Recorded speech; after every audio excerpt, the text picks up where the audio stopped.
A man who buried his past to raise his daughter. A woman whose billion-dollar empire couldn't stop a bullet. And the 30 seconds that changed everything. If this story grips you from the very first line, hit that like button and drop a comment telling me what city you're watching from. I want to see how far this story travels. Now settle in, because this one doesn't let go. The jewelry store smelled like money. That was the first thing Logan Barrett noticed when he pushed through the glass door. That particular blend of polished wood, cool air conditioning, and something faintly floral that rich places always piped in to make you feel like you belonged there, even when you clearly didn't. He didn't belong there. He knew it. The woman behind the counter in the cream blazer knew it. The security guard posted near the entrance, a kid maybe 22 years old with a badge that looked newer than his shoes, probably knew it too. Logan was wearing work boots with dried concrete on the left heel, jeans with a tear at the right knee that he'd been meaning to patch for 3 weeks, and a gray Henley that had been washed enough times that the color had gone soft.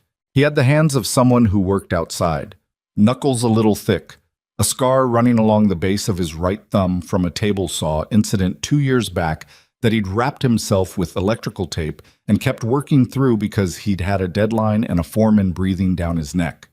He was 40 years old and he looked every year of it. "Daddy, look!" Sophie tugged at his hand and pointed toward a display case near the back wall, where a collection of birthstone bracelets were arranged on a white velvet pad. Her 7th birthday was in 3 weeks. She had told him twice that she didn't want anything, that she was fine, and he had understood both times that she was saying the opposite. "I see it," he said. "It's not for me," she said immediately, looking up at him with brown eyes that still got him in the chest every single time. She had her mother's eyes. She had Dana's stubborn chin, too, and the same habit of tucking her hair behind one ear when she was thinking hard about something. "It's just pretty." "Sure. I'm just looking." "I know, Soph." She was already moving toward it, fingers pressed flat against the glass of the display case, breath fogging a small circle on the surface. Logan followed, scanning the store the way he always did. Not because he expected anything, just because the habit was baked into him deep enough that he couldn't turn it off. Exits. The front door he'd come through and a door marked staff only near the back left corner. Windows. 2 large ones facing the street, plate glass, the kind that would shatter rather than spider. Customers. 3, besides himself and Sophie. A couple in their 50s near the rings, the woman holding her husband's arm while he squinted at something the sales clerk was showing them. A man alone at the far end of the counter, heavy-set, mid-40s, wearing a sport coat that didn't fit across the shoulders. The security guard near the front. The woman in the cream blazer. 2 other clerks, both young women, and 1 more person. She was standing at the main counter near the center of the store, and she was the kind of woman who made a room arrange itself around her without seeming to notice or care. Not because of how she looked, though she was striking, dark hair pulled back in a way that suggested she'd done it in about 90 seconds that morning without a mirror, sharp features, maybe 30. She wore a charcoal blazer over a white shirt, no jewelry, which Logan found faintly ironic given the location. What made the room arrange itself around her was the way she carried herself. Back straight, weight balanced. The particular stillness of someone whose mind was going faster than anyone around her could see. She was looking at a watch in a display case, and she was on the phone, and she was not particularly interested in the watch. Logan got the sense she was killing time, waiting for something or someone, using the store as a comfortable place to stand while she finished a call. He looked away. Sophie had found the birthstone bracelets and was now doing the thing where she pretended to be casually interested in everything except the thing she actually wanted. "The pink one's pretty," Logan said. "It's okay." "It's your birthstone." "I know what my birthstone is, Dad." "Just saying." She pressed her lips together and looked at the bracelet with enormous studied indifference. He almost smiled. That was when the front door opened. 3 men. Logan knew before they were fully through the door. There was a half second, less than that, maybe the length of a breath, where his body registered what his conscious mind was still catching up to. The way they moved, the way the first one scanned the room, not the way a customer scans for what he wants, but the way a man scans for what might go wrong. The 2 deliberate spacing between them. The fact that the second man's right hand was tucked inside his jacket. "Sophie," Logan said quietly. He said it in a voice he hadn't used in years, flat and low and carrying exactly nothing, and she heard it because she stopped pretending about the bracelet and looked at him. "Stay behind me," he said. "No matter what. You don't move unless I tell you." He watched her face change, watched the 7-year-old register that her father was not messing around, and felt something cold slide through his stomach. Not fear. Something older than fear. Something that had kept him alive in places that would have killed a less careful man. The first one through the door pulled out a gun. "Nobody move," he shouted, and his voice cracked on the second word, which told Logan two things. He was scared, and scared men with guns were the worst possible kind. Everything happened fast. The security guard near the door fumbled for his weapon. An amateur mistake, too slow, wrong angle. And the second man hit him across the side of the head with something hard before the guard could clear his holster. The guard went down sideways, clipping a display stand on the way, jewelry scattering across the marble floor. The woman in the cream blazer screamed and backed against the wall behind the counter. The couple near the rings dropped immediately, the woman pulling her husband down with both hands. The heavy-set man in the ill-fitting sport coat bolted for the staff door. He didn't make it. The third man caught him in 4 steps, grabbed him by the collar, and shoved him down to the floor with enough force that he skidded. "I said nobody moves," the first man screamed again, louder this time, and Logan could hear the pitch of it. Too high, too tight. Logan had eased backward during those 3 seconds, putting himself between Sophie and the nearest gunman, his back pressing her toward the display case behind them. She had not made a sound. He had trained her for exactly nothing, and somehow she understood anyway. "Down," he murmured. "Knees, then sit. Right here. Don't move, Soph." She went down without a word. He stayed standing. The first man, the one who'd spoken, the one Logan had already identified as the leader, or the closest thing to one this operation had, was moving toward the central counter.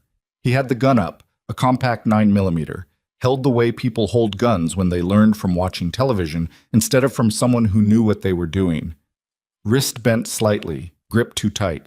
He was sweating through his shirt. "Phones on the floor," he said. "Wallets, jewelry, everything. You."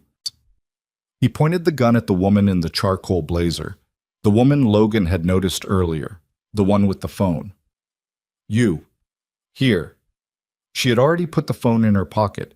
She didn't move right away, and Logan saw that register on the gunman's face, saw the irritation flare, and thought, "Move, lady. Don't make him prove something." She stepped away from the counter and moved toward the center of the room, calm. Logan watched her hands. They were steady. She looked at the gun with the concentrated expression of someone solving a problem they hadn't expected to encounter that morning, and he caught himself revising his first read on her. She wasn't frozen. She was thinking. "I'm going to need your bag," the gunman said. "I don't have a bag."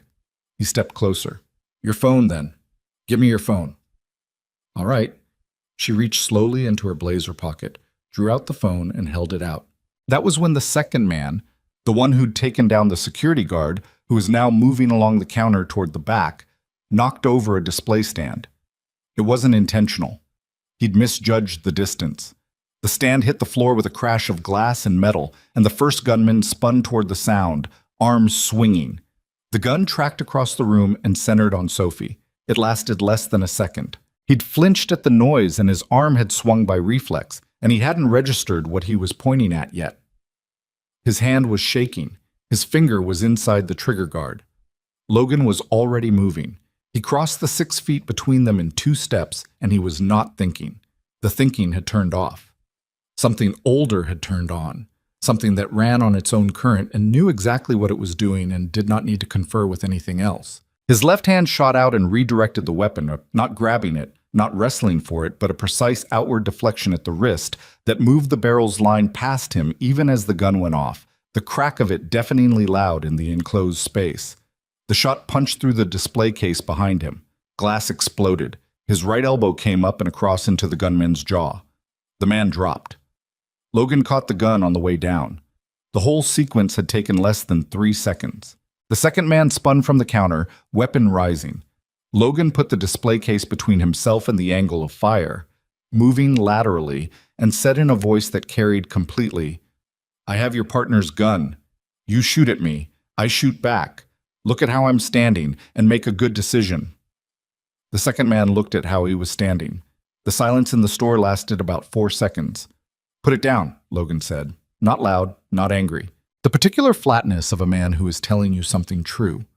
The second man, who was 30 years old and had gotten into this because his brother had owed money to the wrong people, and it had seemed like there was no other way out, looked at Logan Barrett in his concrete-stained work boots and his soft gray Henley, and he put the gun on the floor.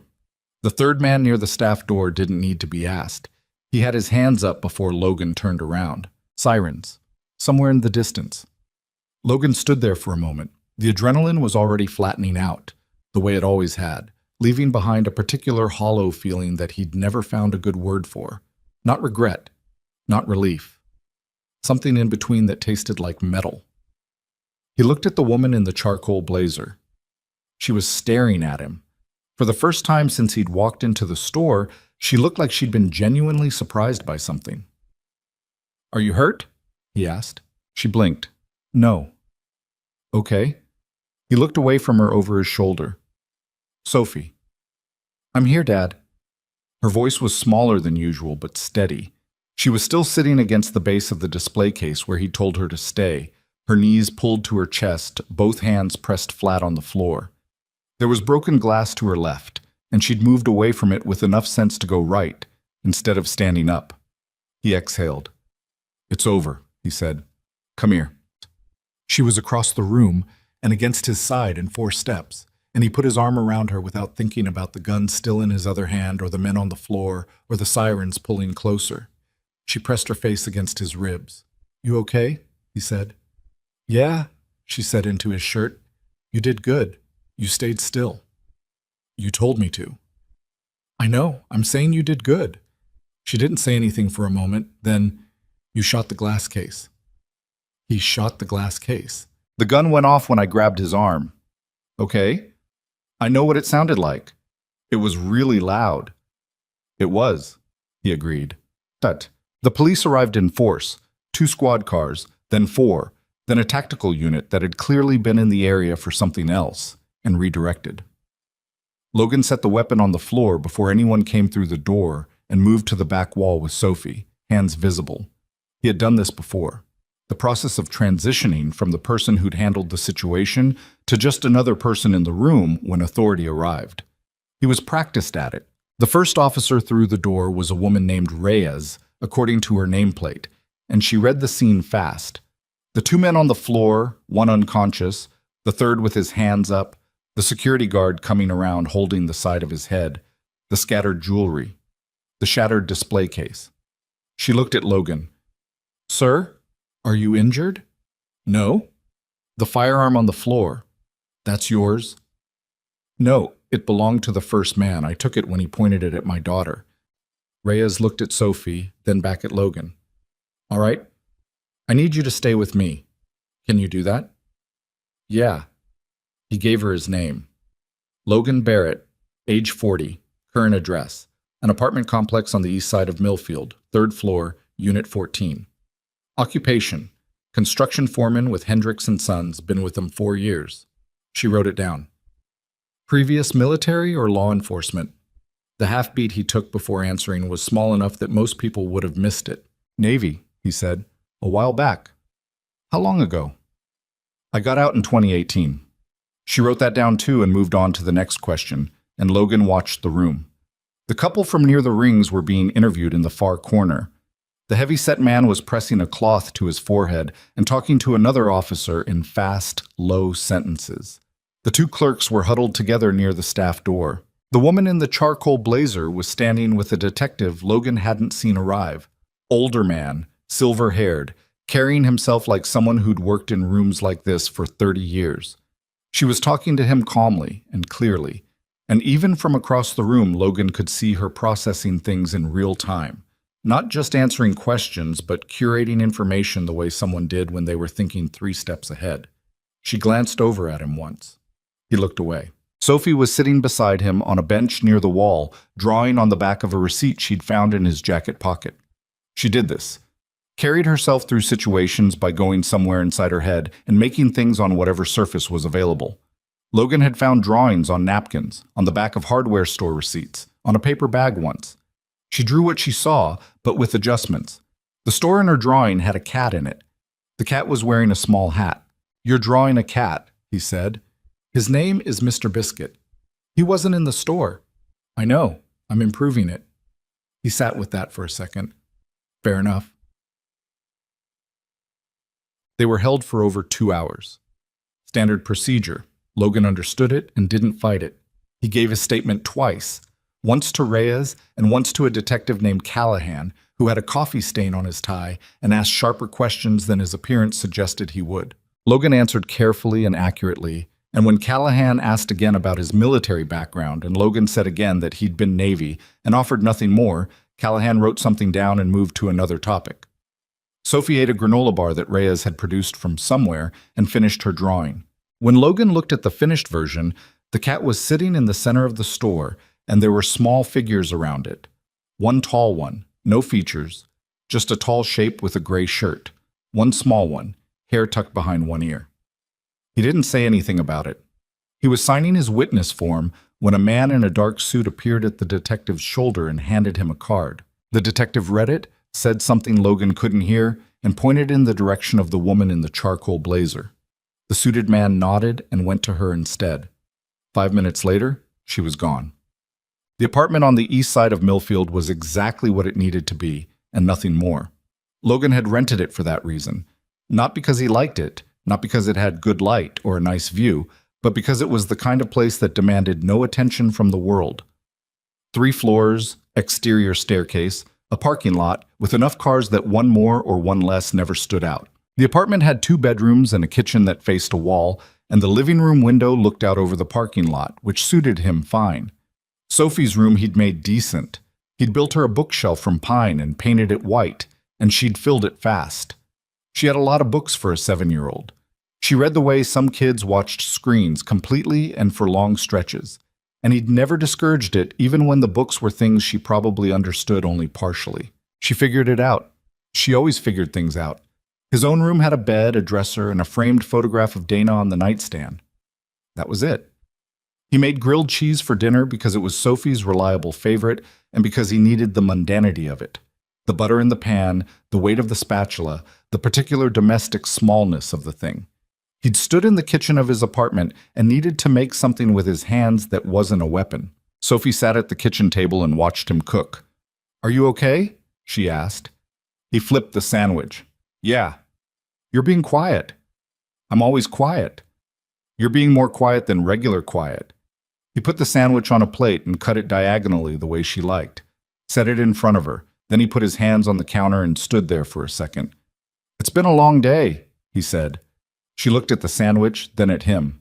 "Did you know how to do that, what you did?" He didn't pretend not to understand the question. "I used to," he said, "a long time ago." "Did you do it a lot?" "A long time ago?" "Yes." She considered this. "Why did you stop?" He was quiet for a moment. Outside, a car backed out of a parking space, headlights moving across the kitchen wall. "Because you came along," he said, "and I wanted to be just your dad." She picked up half her sandwich and took a bite, chewed. "You can be both," she said, like it was simple, like she'd just solved something he'd spent 6 years turning over. He looked at her. "Eat your dinner, Soph," he said. She ate. Quiet. He called his foreman after she went to sleep. It was past 10, but Russ Hendricks kept weird hours and answered on the second ring. "You're on the news," Russ said, before Logan could open with anything. Logan closed his eyes. "How bad?" "They don't have your name yet. They've got an unidentified man with your physical description who disarmed 3 armed robbers at Cartier on 5th. The security footage shows you pretty clearly from the waist up." Russ paused. "Son, you look like you were having a conversation. You didn't even look nervous." "I was nervous." "You absolutely did not look nervous. You looked like you were helping someone parallel park." "Russ?" "Yeah, you're going to get calls. The news people are going to find you by morning if somebody who recognizes the footage decides to be helpful." Logan pressed the heel of his hand against the bridge of his nose. "I need you to not say anything." "I know the drill, Logan. I'm just saying you might want to think about what you do next, because there's no putting this back in the box." After he hung up, he stood in the kitchen for a while in the dark. The refrigerator hummed. The parking lot was quiet outside the window. He had worked very hard at the box. 4 years in Millfield, before that 2 years in a place called Harmon Creek, that he'd left when Sophie's teacher had started asking too many questions about him at the school fundraiser. Before that, other places. He'd built a life that was specifically and deliberately unremarkable. He paid cash when he could. He had no social media presence. He had one close friend, a man named Torres, who'd served with him and was now running a hardware store in Phoenix, and they talked on the phone twice a month, and neither of them ever used the other's full name. He had been doing so well. He filled a glass of water and drank it standing over the sink. Then he went to check on Sophie. She was asleep with one arm hanging off the side of the bed, and her hair spread out across the pillow, and her mouth was slightly open the way it always was when she was deep under. She had drawn something on the corner of her homework sheet. He could see from the doorway. A small figure with a gray shirt, arms out, in the middle of what appeared to be several smaller figures that were scattering. She'd drawn what she'd seen. He pulled the door almost shut and went to the living room window and looked out at the parking lot for a long time. The call came the next morning at 7:40 while he was making coffee. Unknown number. He let it go to voicemail. The message was short. Mr. Barrett, my name is Marcus Webb. I represent Claire Donovan of Donovan Group. Ms. Donovan would like to arrange a meeting at your earliest convenience to express her gratitude personally. Please call at your earliest convenience. A number. The call ended. He set the phone down and poured the coffee. Sophie came out of her room in her pajamas, with her hair in all directions and her eyes still half closed, and asked if there was orange juice. There's juice, he said. OJ specifically? It's apple. She accepted this with the gravity of someone accepting difficult news and climbed up onto the kitchen stool. He poured her a glass. I have to go to school, she said. I know. There's time. Miss Ambrose is doing the science fair projects today, and I left mine on the table last night. He looked at the table. There was in fact a diorama constructed from a shoebox, several cotton balls, and a piece of cardboard painted dark blue. It was meant to represent the water cycle. The cotton balls were clouds. It looks good, he said. The clouds fell off in the night. I have to re-glue them. After breakfast. What if the glue doesn't dry in time? I'll blow dry it. She stopped with her juice glass halfway to her mouth. That works? Yes. She considered this new information and seemed to find it genuinely useful. Okay, she said. He drank his coffee and thought about Marcus Webb. He didn't call back that day. He did his job, a residential development on the north edge of town, a foundation pour that had to be right before the weather changed, 3 workers who needed managing, and a set of specs that the architect had sent in with 2 errors that Logan had caught before they cost anyone anything. He worked hard, and he thought while he worked the way he always did, the physical rhythm of the thing running underneath whatever was actually going on in his head. Callahan called at noon. A few follow-up questions if you've got a minute.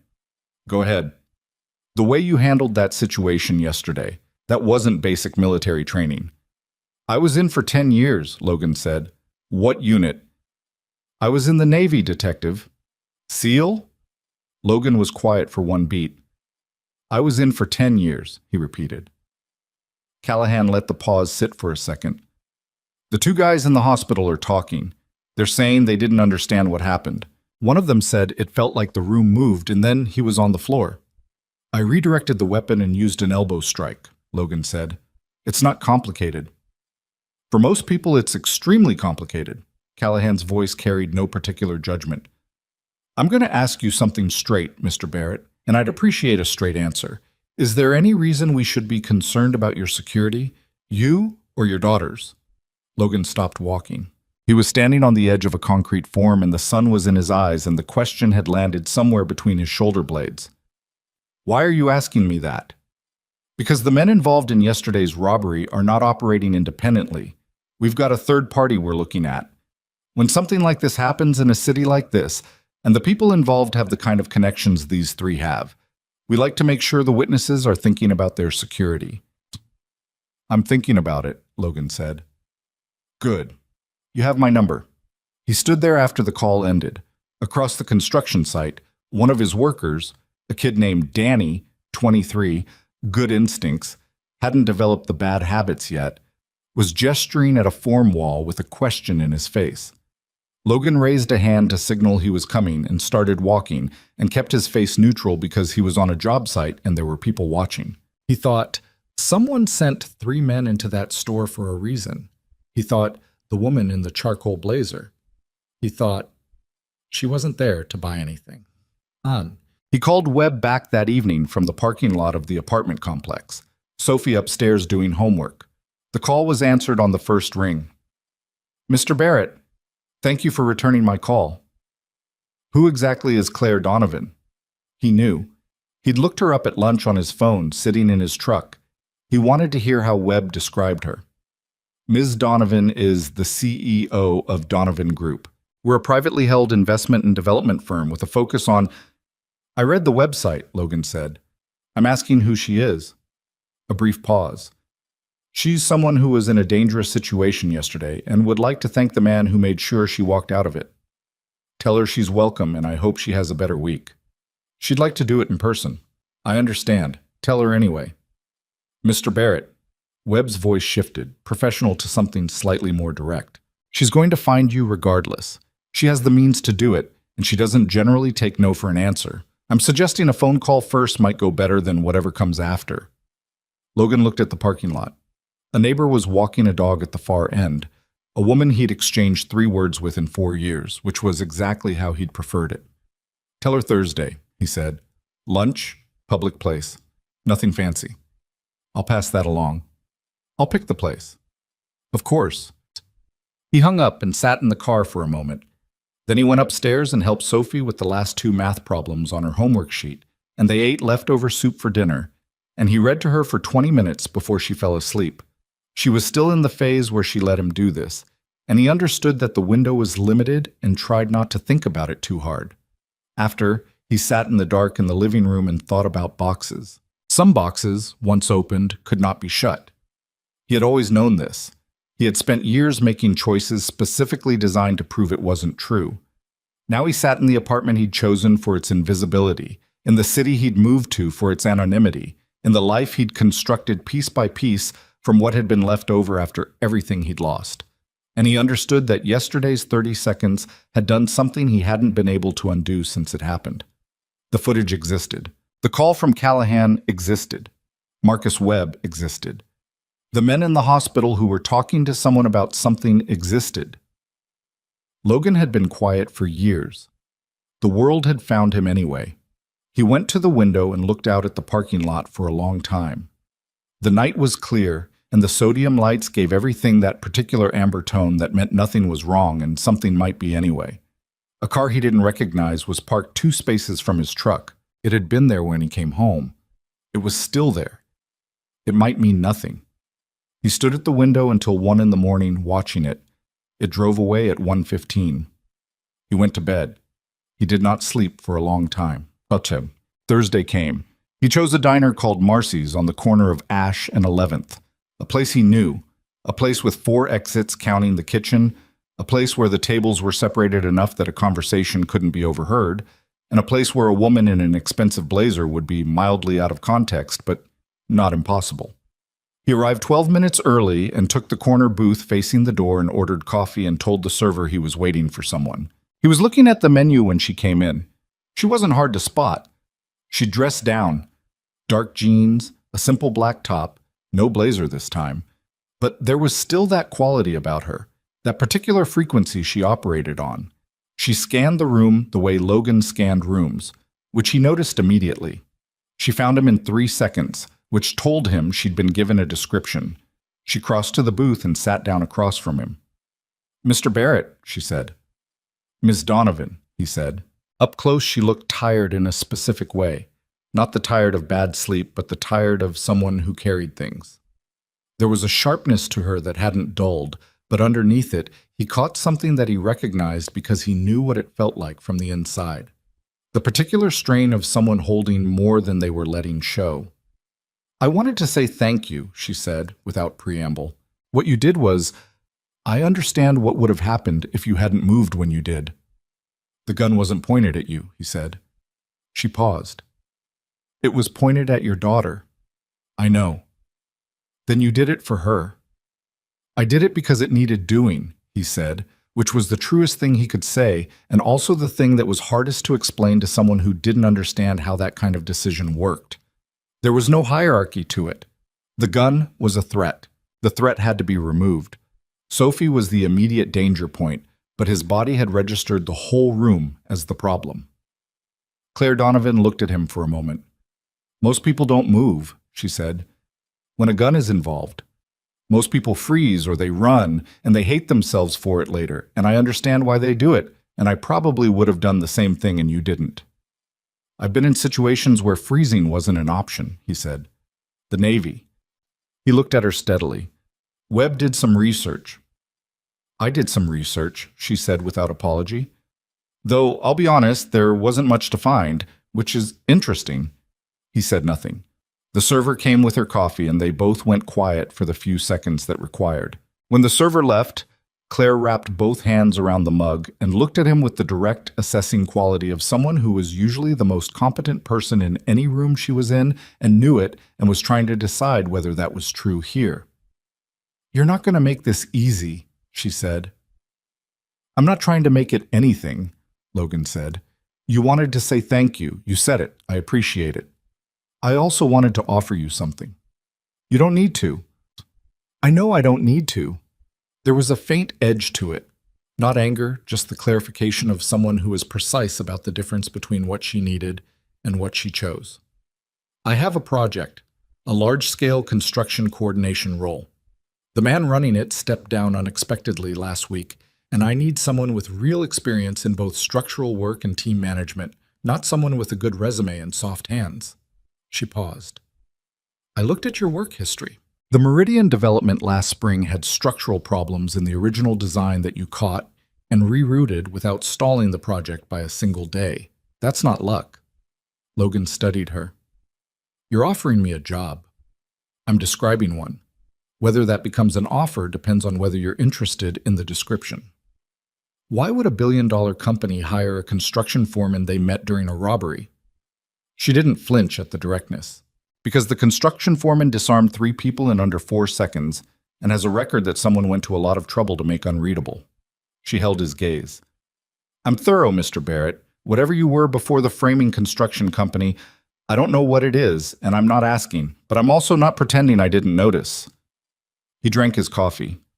Outside, a delivery truck blocked the intersection briefly, and he watched it without appearing to watch it. I have a daughter, he said. I know. She's 7. Her name's Sophie, and she's got school and a routine and friends she's made, and I have spent a significant amount of time making sure her life is stable. Any significant change to my situation affects hers. Claire nodded once. I understand that. I don't think you do, not fully. He said it without heat. I'm not being unkind. I'm saying I've built something careful, and any cracks in it matter more than they'd matter to most people. So when someone offers me something that looks like an opportunity, I have to weigh it against what I might be breaking. She was quiet for a second. What are you afraid of? She asked. He looked at her. Not in general, she said. Specifically, right now. He considered not answering. Then he said, that someone found me. Claire's expression shifted. Not surprise, exactly. More like the confirmation of something she'd already been turning over. Callahan, she said quietly. What do you know about the robbery? He asked. I know it wasn't random, she said. I've known since Tuesday morning. The men who came through that door were hired. Whoever hired them knew I was going to be in that store at that specific time. My schedule is not public. She looked at him steadily. Someone inside my organization or connected to it passed that information to someone who wanted to use it. That's a different situation than a jewelry store robbery. Yes, she said. It is. It means you were the target. It means I was the reason, she said. Whether I was the target or whether I was meant to be used as leverage for something else, I don't know yet. Logan put his coffee down. He looked at her across the table in Marcy's diner on the corner of Ash and 11th in the amber light of an ordinary Thursday morning, and he understood that this conversation had not been about gratitude for the last several minutes.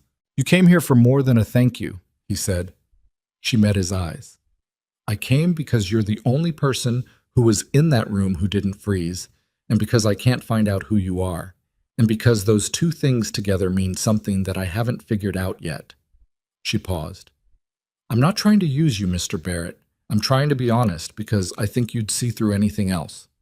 He sat with that. Outside, the delivery truck had cleared the intersection. The street moved normally. Sophie would be at school right now, in the middle of the science fair, cotton ball clouds glued back in place with a careful hand and a blow dryer, presenting the water cycle to Miss Ambrose with the particular intensity she brought to things she cared about. Logan picked up his coffee. "Tell me more about the project," he said.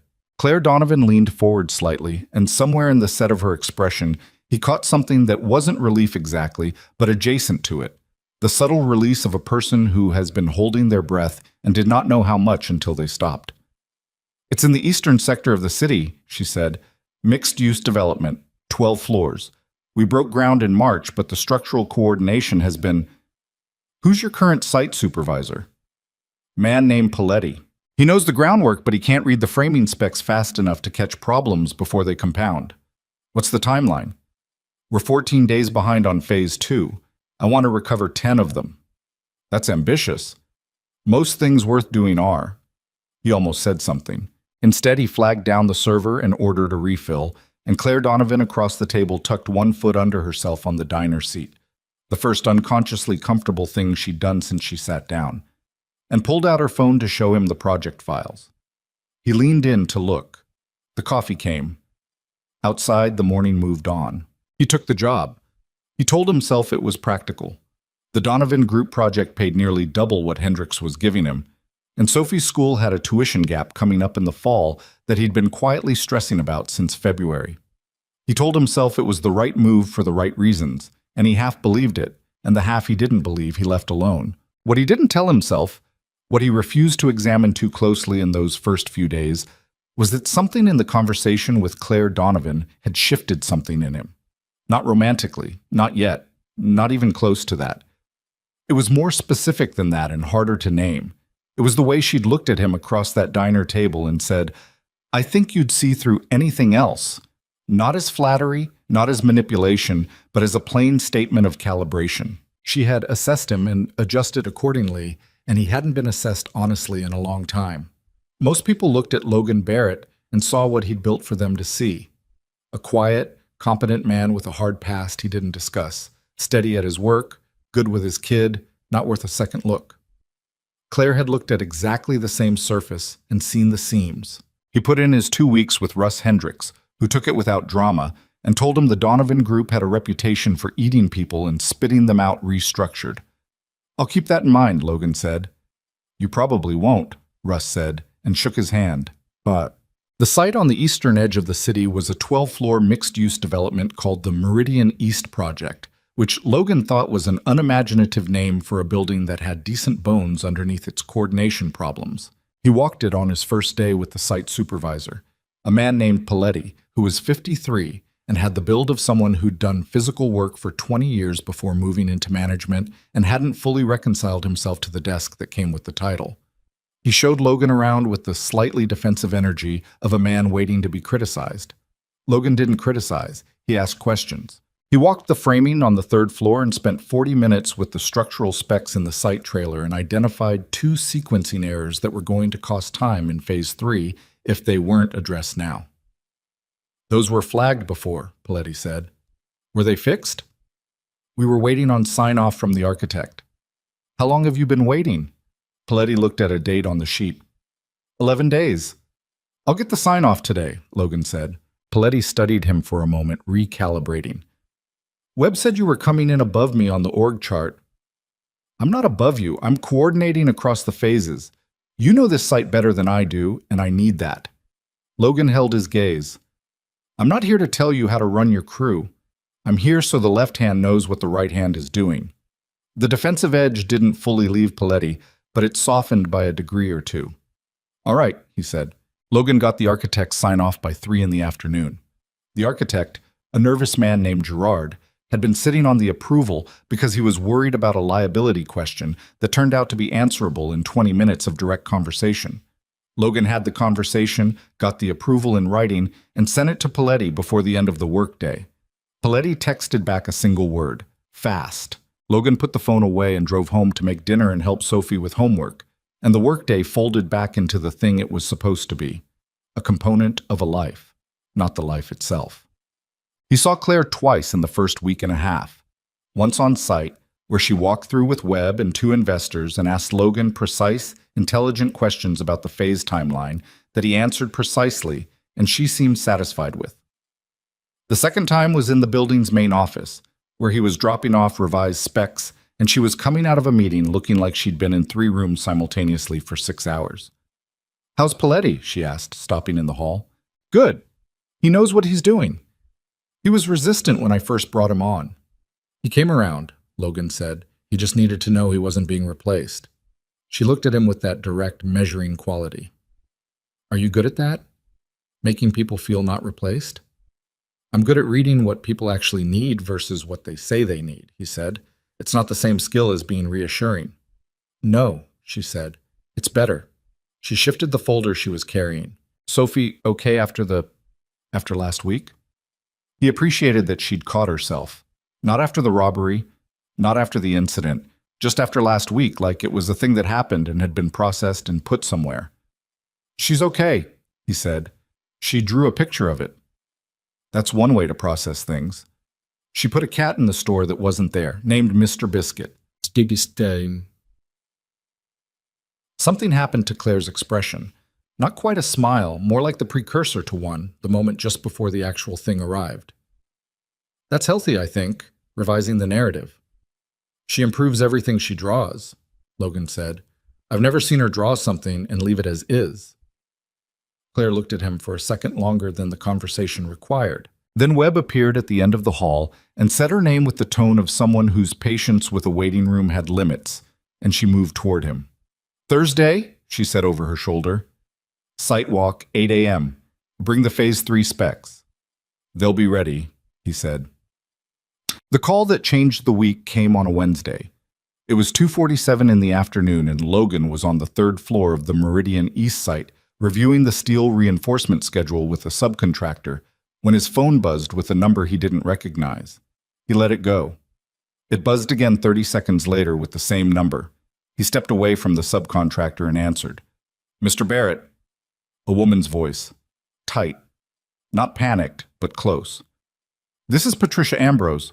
I'm Sophie's teacher at—" "I know who you are," he said. "What happened?"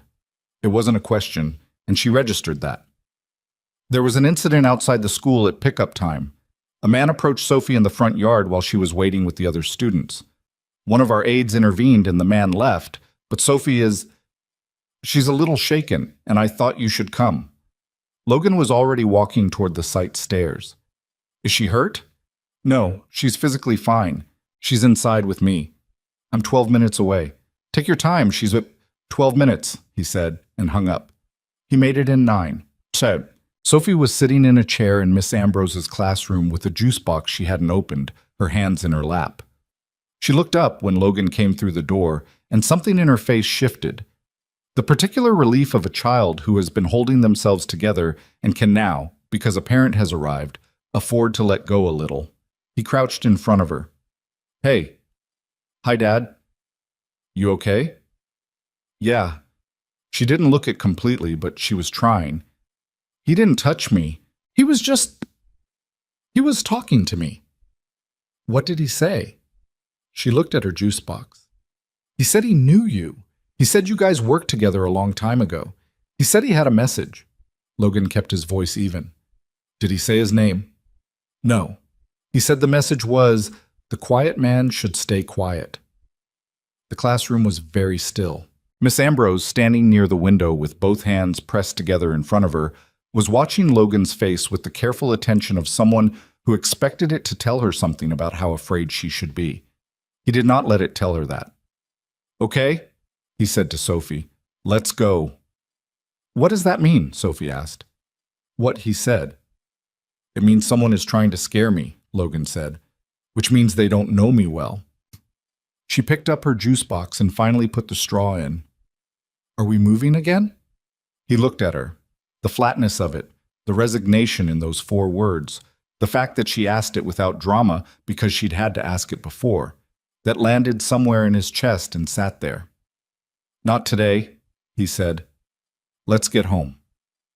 He called Torres from the car while Sophie sat in the back seat reading, headphones on, deliberately giving him privacy the way she did when she understood a conversation wasn't for her ears. "Someone made contact with my daughter," Logan said when Torres picked up. "At school, a man said he knew me from before." Torres was quiet for 2 seconds. "Description?" "I don't have one yet. White male, I assume, based on the school. I'll get it." He kept his eyes on the traffic. "Someone is pulling on threads, Marcus. Whoever ran that operation at the jewelry store, I think it wasn't random, and I think the connection to me is not accidental." "You think they used the robbery to find you? Or the robbery surfaced me and now someone is responding to that? Either way, I'm visible." Torres's voice was careful and precise, the way it got when he was thinking fast. "I'm going to make some calls. I still have 2 people in the community who owe me real favors, not the fake kind. Can you give me 48 hours? I can give you 24. Reasonable. In the meantime, you know the protocol." "I know the protocol." He didn't say I have a 7-year-old who asked me if we're moving again. He didn't say the protocol is the thing I've been trying not to need for 4 years. He said, "I'll be careful." "Logan?" Torres paused. "The jewelry store footage. It's been circulating." "I know. Widely." "I know that too. If someone was already looking for you, that footage is a flag on a map." "I understand." After the call, he drove the rest of the way home in silence. Sophie had fallen asleep in the back seat, which she never did, and he understood that the day had cost her something she hadn't shown him. He carried her up the stairs to the apartment with her head against his shoulder, her backpack over his other arm, and she half woke in the elevator and murmured something he didn't catch.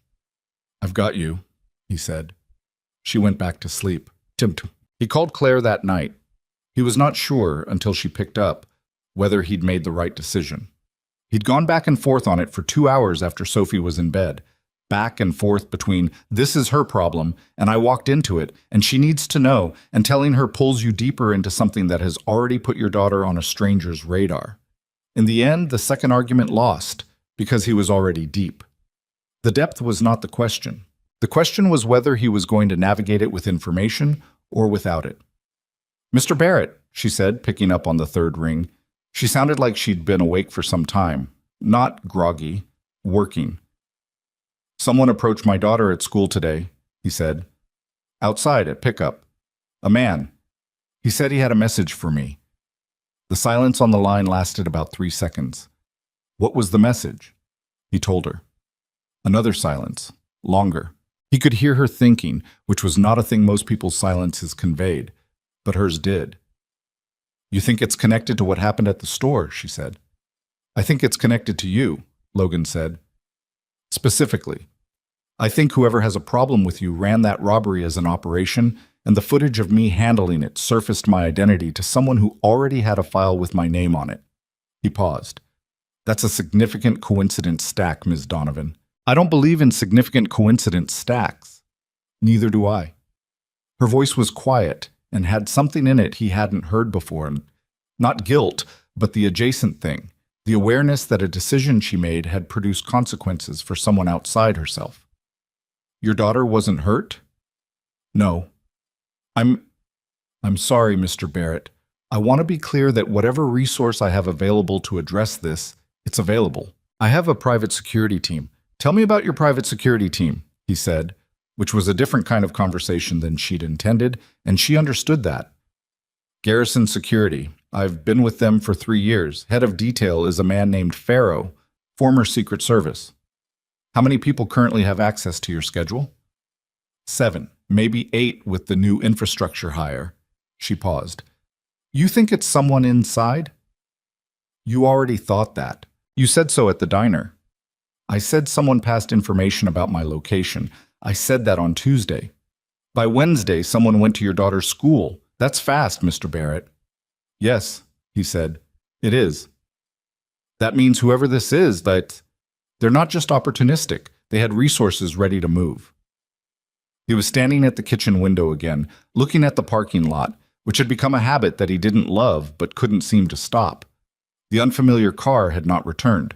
There was a sedan near the streetlight that he'd checked twice since getting home, and it belonged to the neighbor in Unit 22. He was nearly sure, but nearly was a margin he no longer felt comfortable operating in. "I need access to your file on the robbery," he said. "Whatever you've been building since Tuesday. Who you think it is, what the connection might be, anything that points to why you specifically were targeted." She didn't hesitate. "I'll have Webb send it tonight. Send it to a different address than the one on my work profile." He gave her a personal email he used for nothing else. "Okay." She paused. "You're not going to run." It wasn't quite a question. He thought about Sophie asking, "Are we moving again?" with that flat, practiced resignation. "I'm not going to run," he said, "because of Sophie." "Partly," he said, "partly because I'm tired of running." The line was quiet for a moment. Then Claire said, "I haven't been fully honest with you." He waited. "The watch I was looking at in the store wasn't a watch I was considering buying. I was meeting someone, a man named Kellner. He's a mid-level executive at a firm that has been trying to acquire one of my subsidiaries. He reached out through an intermediary and asked to meet somewhere unofficial, said he had information about internal problems in my organization that I needed to hear. I agreed to the meeting." She paused. He never showed. Instead, 3 men came through the door with guns. Logan absorbed this. "Kellner set you up. Or Kellner was used. I don't know which." Her voice was careful and steady, but he could hear what was underneath it. The particular strain of someone who had discovered that a problem they thought was manageable was considerably larger than they'd priced it. "I've been trying to find out which one it is since Tuesday. If Kellner was used, then there's someone above him I haven't identified yet. If Kellner was the source, then it's internal," Logan said, "and someone you trust handed you to him." "Yes." He turned away from the window. "You need to reduce your inner circle. Tonight, not next week." "I know. Down to 3. You, Webb, and whoever in your security operation you're completely certain of." "Pharaoh," she said without hesitation. 3 people until we know more." She was quiet for a second. "Are you going to help me with this?" she asked, and there was something careful in how she said it. Not pleading, not maneuvering, just asking a plain question and leaving the answer entirely to him. He thought about the construction project, about Paletti and the Phase 3 specs and the 14 days of lost schedule. He thought about Sophie's juice box, untouched in her lap, and the small resignation in those 4 words. "Are we moving again?" "Send me the file," he said. "I'll look at it tonight. It'll be in your inbox in 10 minutes. He glanced toward the hallway, where Sophie's door was closed and the light under it was dark. She was asleep. She was safe for now, in this apartment that she knew, in the city where she'd made friends and was doing the science fair and had a teacher named Miss Ambrose who called him when something was wrong. "Mr. Barrett," Claire said. "Logan," he said. If we're going to do this, you should call me Logan." A brief pause. "All right. Logan." He heard something shift in how she said the next part. "My security team is good, but I've been watching you think for 2 weeks, and you're not a construction foreman who used to be in the Navy. Whatever you actually were, I don't need the details. I just want you to know that I know the difference." "The file," he said. 10 minutes. 10 minutes, she said, and hung up. He pulled a chair to the kitchen table and opened his laptop and waited. Outside, the parking lot was quiet. The sedan near the streetlight hadn't moved. The email arrived in 8 minutes. He opened it and began to read, and the names in it were not names he recognized, not from his past, but the structure of what was described. The layering, the cutouts, the way information had been selectively moved and then selectively buried. That structure he knew. He'd worked in organizations that functioned this way. He'd been, for a brief and damaging period of his life, on the other side of exactly this kind of architecture. He read until 2 in the morning. The next day, Claire came to the construction site. Not for the scheduled Thursday walk. This was before that, 7:15 a.m., before most of the crew had arrived.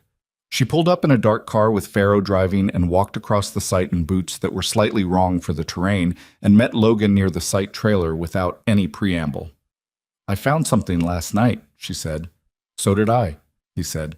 They stood in the early morning light among the steel framing of the 3rd floor's exterior, and the city moved behind them, and Logan had his coffee, and Claire had nothing in her hands, and they talked for 25 minutes about what they'd each found. She'd identified a financial transfer trail connecting Kellner to a holding company that ran back to a man named Royce Draper, a name that meant nothing to Logan on its face, but which Claire said represented a former intelligence contractor who had reinvented himself as a private equity operator with interests in several development markets where Donovan Group was also present. Competing interests, Logan said. Overlapping interests, Claire said, which was a meaningful distinction. He doesn't want me out. He wants me compliant. The robbery wasn't meant to kill me. It was meant to demonstrate capability, to show me that he could reach me wherever I was, and that I should take whatever message followed seriously. What message followed? I received a letter 3 days ago through a blind delivery. No sender. It proposed a quiet merger of 2 subsidiaries at terms that would have represented a $140 million transfer of value to Draper's holding company, framed as a mutual benefit arrangement. She held his gaze. It was the kind of letter you send after you've made someone understand their vulnerability. Logan was quiet for a moment. And the man who came to Sophie's school. That one I think was a secondary message, she said, and for the first time since he'd met her, she looked genuinely uncomfortable, not afraid but troubled, in the way of someone who understood that the collateral their choices had created was real and human and 7 years old. I think Draper ran the robbery, identified you from the footage, discovered who you actually were, and then sent someone to your daughter to tell you to stay out of it. He found my file, Logan said. He found something. What he found told him you were a threat worth neutralizing preemptively. I'm a construction foreman. You're not, she said quietly. The steel framing cast long shadows in the morning light. Somewhere in the city, Sophie was getting dressed for school, eating the toast that Logan had left wrapped for her in foil on the counter with a note that said, "Don't forget science fair debrief. I want to hear everything." Dad. She was probably reading while she ate. Who else knows Draper's name in connection with this? Logan asked. Me? Pharaoh. And now you. Webb doesn't know. I'm not sure about Webb yet, Claire said, and he heard what it cost her to say that. The particular grief of someone who had trusted a person for years and was now measuring the shape of that trust under new light. Okay, Logan said. Then we keep it to 3. She nodded. There's one more thing. She pulled out her phone and turned it toward him. It was a document, scanned, the original paper clearly old, but the text readable. Pharaoh has a contact who still has access to certain archives. He pulled this last night. Logan took the phone and read. It took him a moment to understand what he was looking at. Then it took him another moment to understand what it meant. It was a personnel action record, dated 2017. It described a reclassification of a classified operation file, the specific operation Logan had run in his final year of active service, the one that had gone wrong in ways that the official record described as operational failure, but which Logan had always understood as something else. The record showed the reclassification as standard procedure, but at the bottom, in the authorization field, was a name. The name was not a name Logan had expected to see. He handed the phone back to Claire and looked out at the steel framing. How did Pharaoh's contact get this? He asked. He didn't ask, Claire said. I didn't either. Logan stood with it for a long time. The morning sounds of the site coming to life filtered in from around them.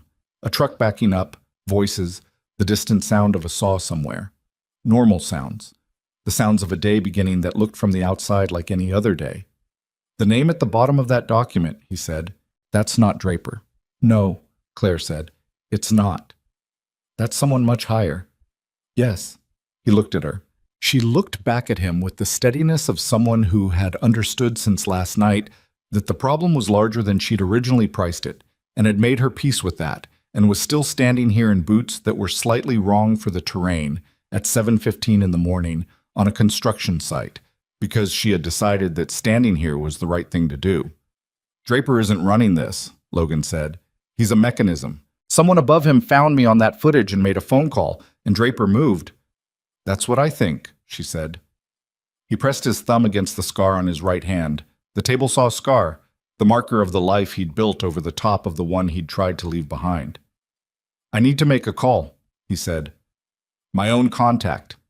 Someone I trust. All right? And I need Sophie to have coverage. Real coverage, not visible. The kind where she doesn't know it's there and the school doesn't know it's there. Pharaoh can arrange that today. Today, he confirmed. She held his gaze for a moment. Are you all right? It was a genuine question, and he gave it a genuine moment of consideration, which was more than he usually gave that kind of question.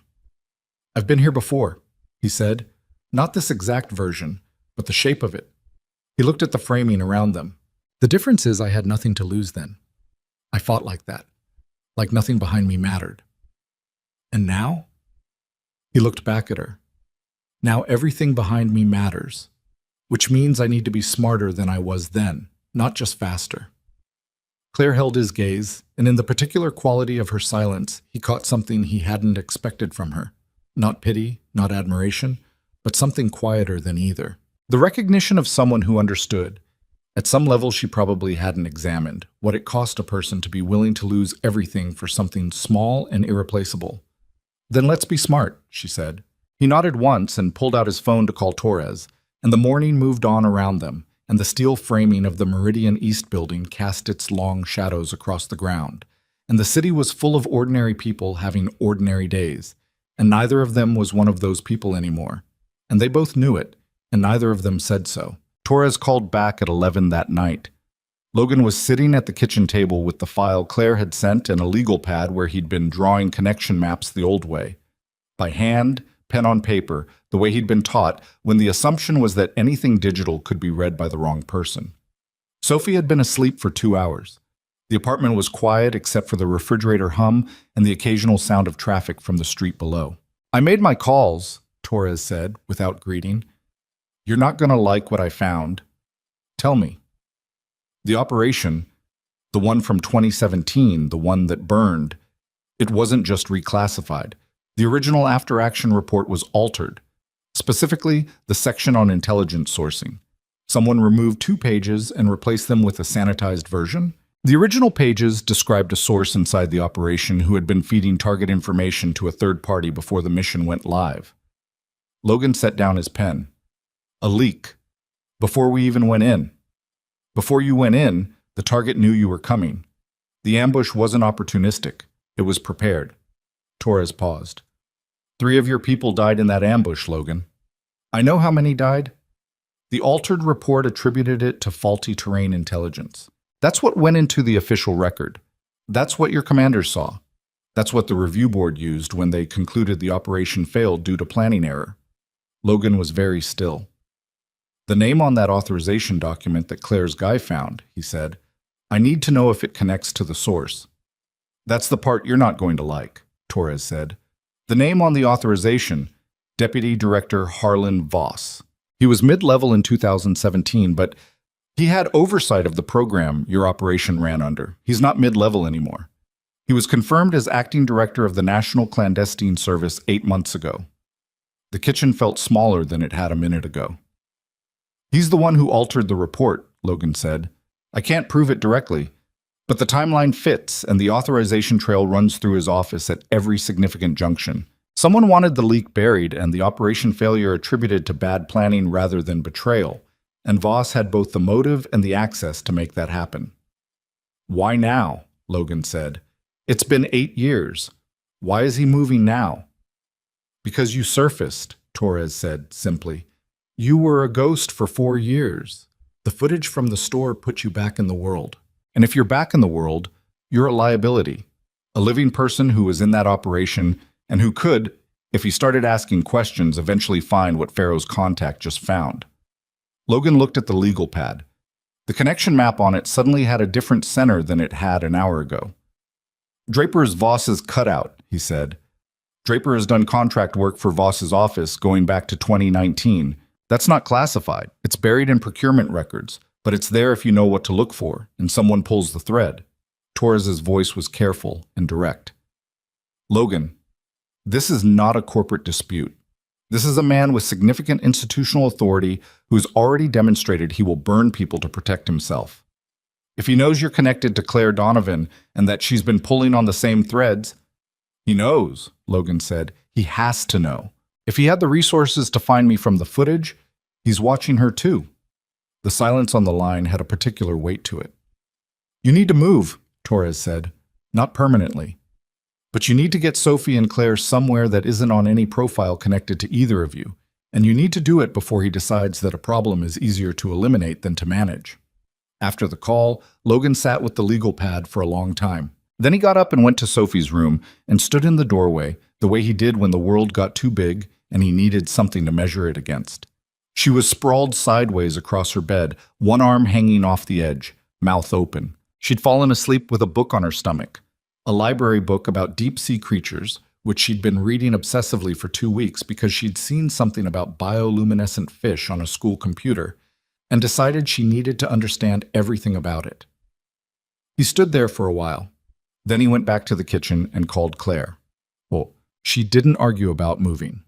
That was the thing about Claire that he was still learning. She did not perform emotion in the direction of a problem. She processed, she assessed, she acted. When he laid out what Torres had told him, she was quiet through most of it, and when he finished, she said, "Where?" "I have a place," he said. "A property that's not connected to me or to you. It belonged to a man I served with who passed it to me in his will. I've never filed the deed transfer in my current name. As far as any record is concerned, it belongs to a deceased veteran named Carver, and there's no chain leading from Carver to me." "How far?" 2.5 hours north. It's a house, and not a safe house. It's a real structure with rooms and a kitchen and a working well. I've maintained it." He paused. "It's not comfortable." "I don't need comfortable." "I know. I'm saying Sophie will need some management on the expectations front. She's met me twice." "I know that too." He wasn't sure what he was trying to say. Something about the particular strangeness of assembling people from different parts of your life into one confined space, because the world had forced the arrangement. "I'll talk to her in the morning." "What time do we move?" "Early, before the school day starts, so there's no absence flag. I'll tell the school she's sick. We leave by 6, separate cars, converging at a waypoint I'll send you." "A pharaoh?" "He drives you, separately from us. If anyone is watching either of us leave, 2 separate cars with a gap between them creates a harder surveillance problem than a convoy." He thought for a moment. "Leave your personal phone at the apartment. Get a prepaid." "I have one already," she said. He almost asked why, and then didn't, because the answer was obvious. She'd been preparing for something like this since the robbery. She was not someone who waited for the next problem to arrive. She had been building contingencies since the moment 3 men walked through a jewelry store door, and she understood that her schedule had been given to someone who wanted to use it against her. 6 a.m., he said. "I'll be ready."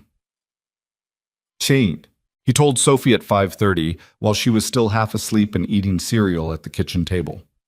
"We're going somewhere for a few days," he said. "Out of the city." She looked at him over her spoon. Her hair was tangled and she had a crease from her pillow across her left cheek. "A trip?" "Something like that."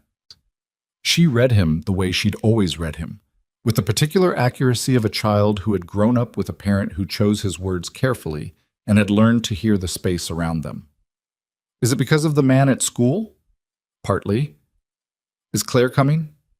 He'd mentioned Claire twice in passing over the past 2 weeks.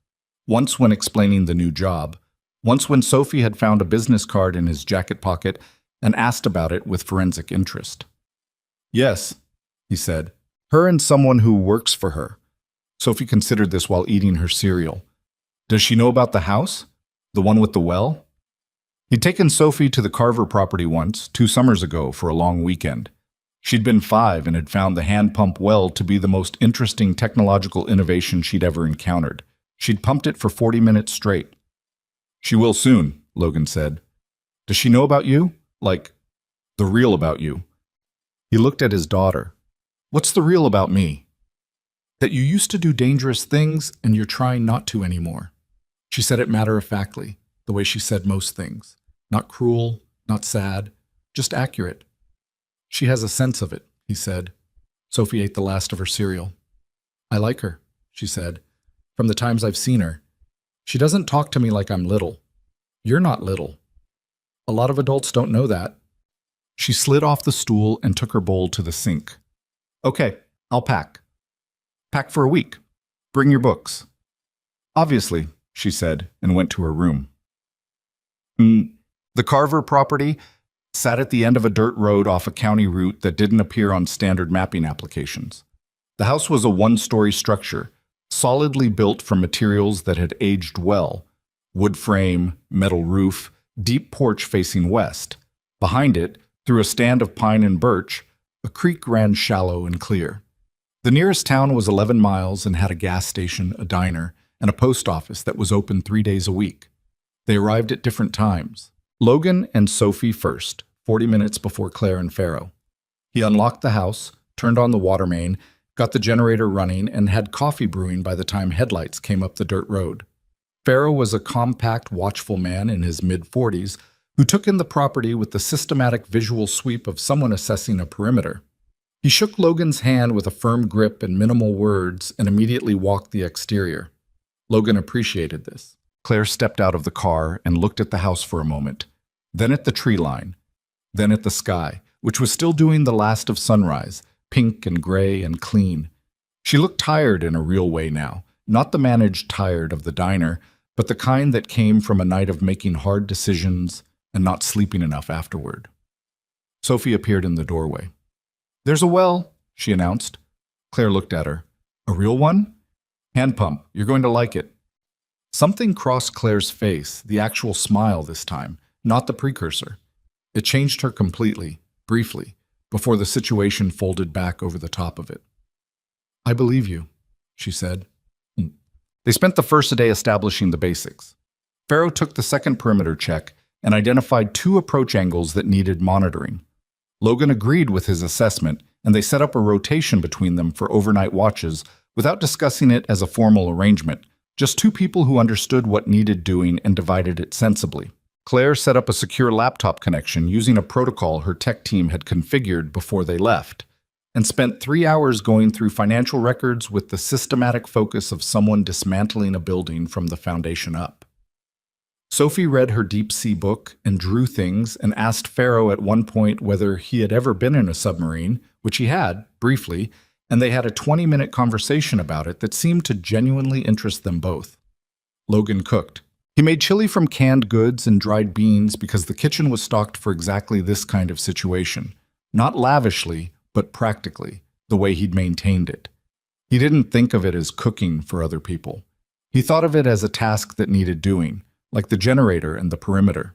But when Sophie set the table and dragged the extra chairs from the back room, and the 4 of them sat around it with the evening coming through the windows, there was a particular quality to the silence before anyone spoke that he didn't have a clean name for. Not peaceful, exactly. More like the eye of something. "The financial trail runs through 4 shell companies before it hits Draper," Claire said, not quite at the table and not quite separate from it. She'd brought her laptop over and was eating with one hand and reading with the other, which was probably how she always ate, Logan suspected, when no one was requiring her to be somewhere for the optics of it. Each one is registered in a different jurisdiction, standard layering. But the timing of the transfers correlates exactly with Voss's budget authorization cycles. "Can you prove correlation in a way that holds legally?" Logan said. "Not yet. I need one more layer stripped back. There's a holding company called Meridian Pacific that I think is the bridge between Draper's operational funds and Voss's authorization chain. If I can access Meridian Pacific's incorporation records and cross-reference the board members, how do you get those records?" "I have a lawyer who specializes in exactly this kind of forensic corporate work. She's done it for me twice before. I called her this morning. She's working on it."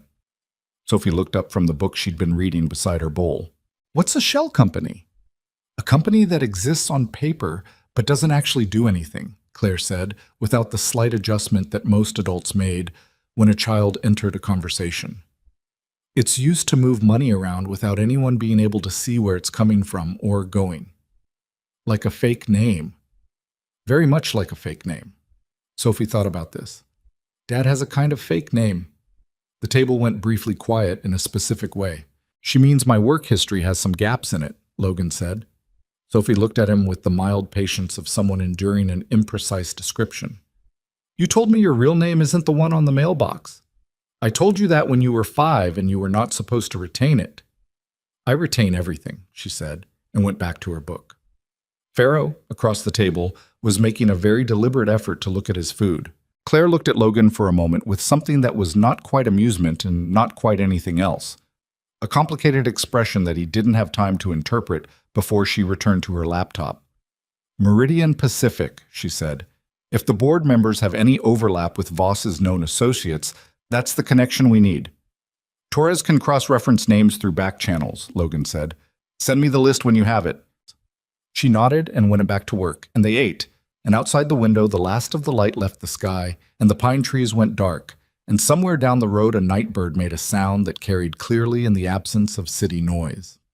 The attack came on the second night. Not loudly, not the way it came in movies, where the first sign is a door kicked open and someone screaming. It came the way it came when professionals did it, with quiet first, a settling of the normal sounds, a particular stillness in the yard that Logan registered in his sleep before he was fully awake. He was up and off the bed with the gun from the bedside drawer in his hand before his eyes had adjusted. The clock on the nightstand read 2:11 a.m. He moved to the door of his room, opened it 2 inches, and listened. The house was dark. Sophie's room was across the hall, and her door was closed. The main room was empty, the embers of the evening's wood stove throwing faint orange light on the floor. The kitchen window was dark. But from the back of the house, toward the generator shed, he heard it. One sound, very small, the careful placement of a foot on gravel that was almost silent but not quite. Someone who was good but not perfect, or someone who wanted to be heard just enough to flush him out. He went to Sophie's door and opened it and touched her shoulder. She came awake fast. She always had, another thing he'd never trained for and couldn't explain. "Dad, under the bed," he said. "All the way to the wall. Don't come out until I come for you." She didn't ask questions. She slid off the mattress and went to the floor, and he pulled the bed frame slightly forward, and she went flat against the baseboard, and he pushed it back. Then he was in the hallway. He moved toward Pharaoh's room, which was closer to the back of the house, and found it empty. Pharaoh was already up, already at the back window, crouched low with his weapon in a two-handed grip. He looked at Logan and held up 2 fingers, then pointed, 2 at the back, at the tree line, moving toward the generator shed. Logan pointed at himself and toward the front of the house. Pharaoh nodded. They split. Logan moved through the main room and reached Claire's door and knocked twice with his knuckle. The code they'd established without calling it a code. Just a casual conversation on the first evening that had covered what 2 knocks meant, and what 3 meant, and what no knock at all meant. 2 meant quiet emergency. Move to the internal shelter position, which was the bathroom at the center of the house. No exterior walls. Her door opened before he knocked the second time. She was fully dressed. She had a phone in one hand and the prepaid in the other. "How many?" she said. "Minimum 2 back. Unknown front." He moved her toward the bathroom. "Stay in here. Lock it. If you hear anything that sounds like it's going wrong, the window above the toilet is 24 inches wide and it faces the creek. Go to the creek and follow it north for a 1/4 mile to the bridge. Pharaoh's car is 60 yards past the bridge on the left side of the road." "I know where the car is." "Then you know what to do." She looked at him, not afraid, not pretending not to be afraid either, somewhere in between, which was honest. "Logan." "Bathroom," he said. She went. He moved to the front of the house and positioned himself beside the main door, back to the wall, weapon up, and waited. The waiting was always the worst part. Not because of the fear. He'd made something like peace with fear a long time ago, but because of the thinking that happened in it. Sophie under the bed with her face against the baseboard. Claire in the bathroom with her 2 phones and her corporate records, and the evidence of a conspiracy that had reached all the way from a deputy director's office to a dirt road in the middle of nowhere. How they'd been found. Whether Torres had a leak. Whether the Carver property had a record somewhere that someone with enough access had managed to surface. Whether any of it mattered compared to what happened in the next 4 minutes. 2 sounds from the back of the house. Sharp. Sequential. Pharaoh. Then a shadow fell across the front window. Logan moved. The door came open and he was behind it, and the man who came through was professional. He cleared the frame fast and swept left, which was the correct move, but Logan was right. And in the half second it took for the man to correct his sweep, Logan already had the gun pressed to his ear. "Down," Logan said, All the way. The man went to his knees. He was carrying a suppressed weapon and wearing dark clothes, and had an earpiece that had gone quiet, which told Logan that the Pharaoh situation had resolved one way or another, and the communication channel had broken. He cuffed the man with the zip ties from the side table drawer. He'd staged them there on the first night, and it had seemed excessive at the time, and now it didn't, and moved to the back of the house. Pharaoh was in the kitchen, breathing harder than usual, with a cut above his left eye that was putting blood down the side of his face in a thin, steady line. Across from him, one man was on the floor unconscious, wrists secured. Another was against the kitchen wall with his hands up, looking at Pharaoh with the expression of someone who had been confident in his preparation and was now revising that assessment significantly. 4 total, Pharaoh said. There's a 4th outside. He ran. Let him run, Logan said. We want someone to go back and report. Pharaoh looked at him. Report what? That this didn't work and it cost him 3 people. Logan looked at the man against the wall. Who sent you? The man said nothing. Okay, Logan said. He wasn't going to do the thing movies suggested happened next, and the man against the wall could probably tell that. And it didn't change his silence because he was more afraid of whoever had sent him than of Logan. That was useful information in itself. Pharaoh, your head. It's superficial. Get it looked at anyway. He turned back to the room. We need to move the car, change the route, and get Sophie and Claire out within the hour. This location is burned. Pharaoh nodded and pressed the back of his hand against his forehead, checking the bleed rate. Logan went to Sophie's room and moved the bed frame, and she came out from the baseboard with dust on her shirt and her expression so carefully composed that it hurt him to look at. It's done, he said. I heard, she said. I know. Are you hurt? No. She looked at his hands. He was still holding the weapon. He put the safety on and moved it to the back of his waistband and crouched in front of her. Soph, I'm fine, she said, and her voice was steady, and he knew both things were true, that she was fine and that being fine was costing her something.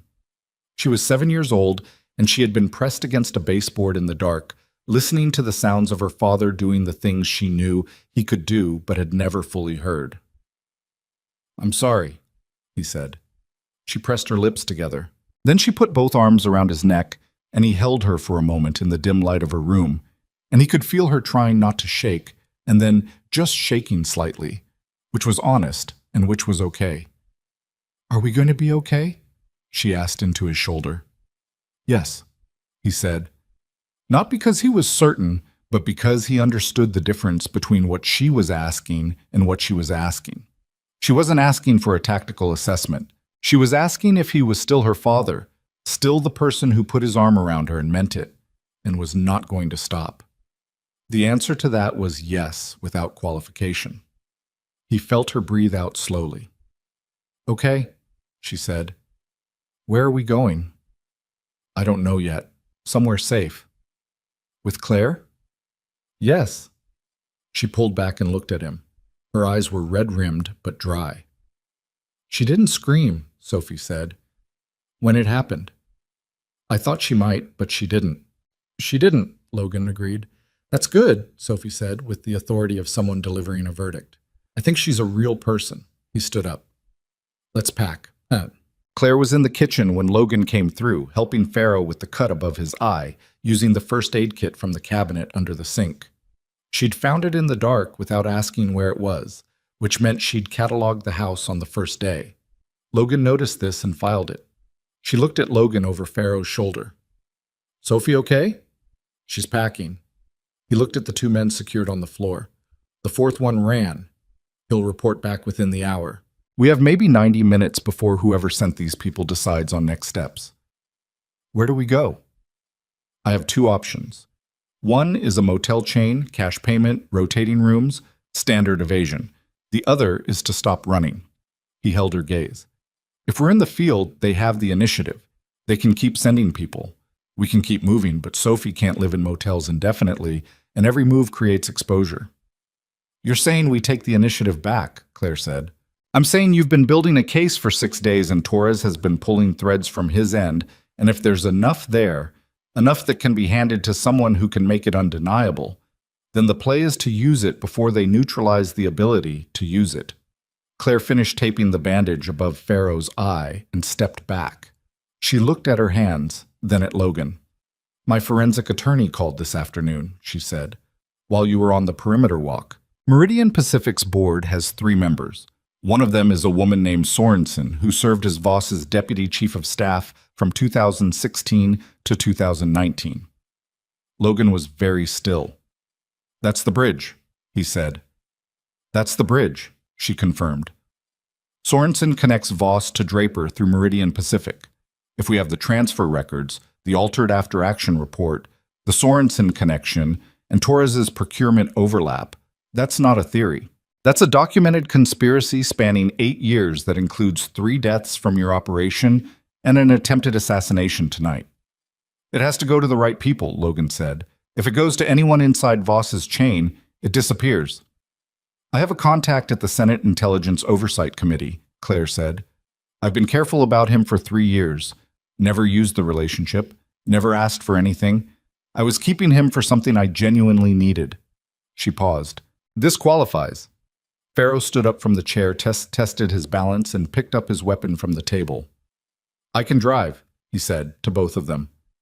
Logan looked at Claire. The kitchen was dark except for the single lamp above the sink, and outside the windows the trees were silent, and somewhere in the house Sophie was packing her books, and her drawing supplies, and the deep-sea creature library book she hadn't finished, and the 2 men on the floor were breathing and quiet, and everything was balanced on something very thin. "Make the call," Logan said. Claire picked up the prepaid phone.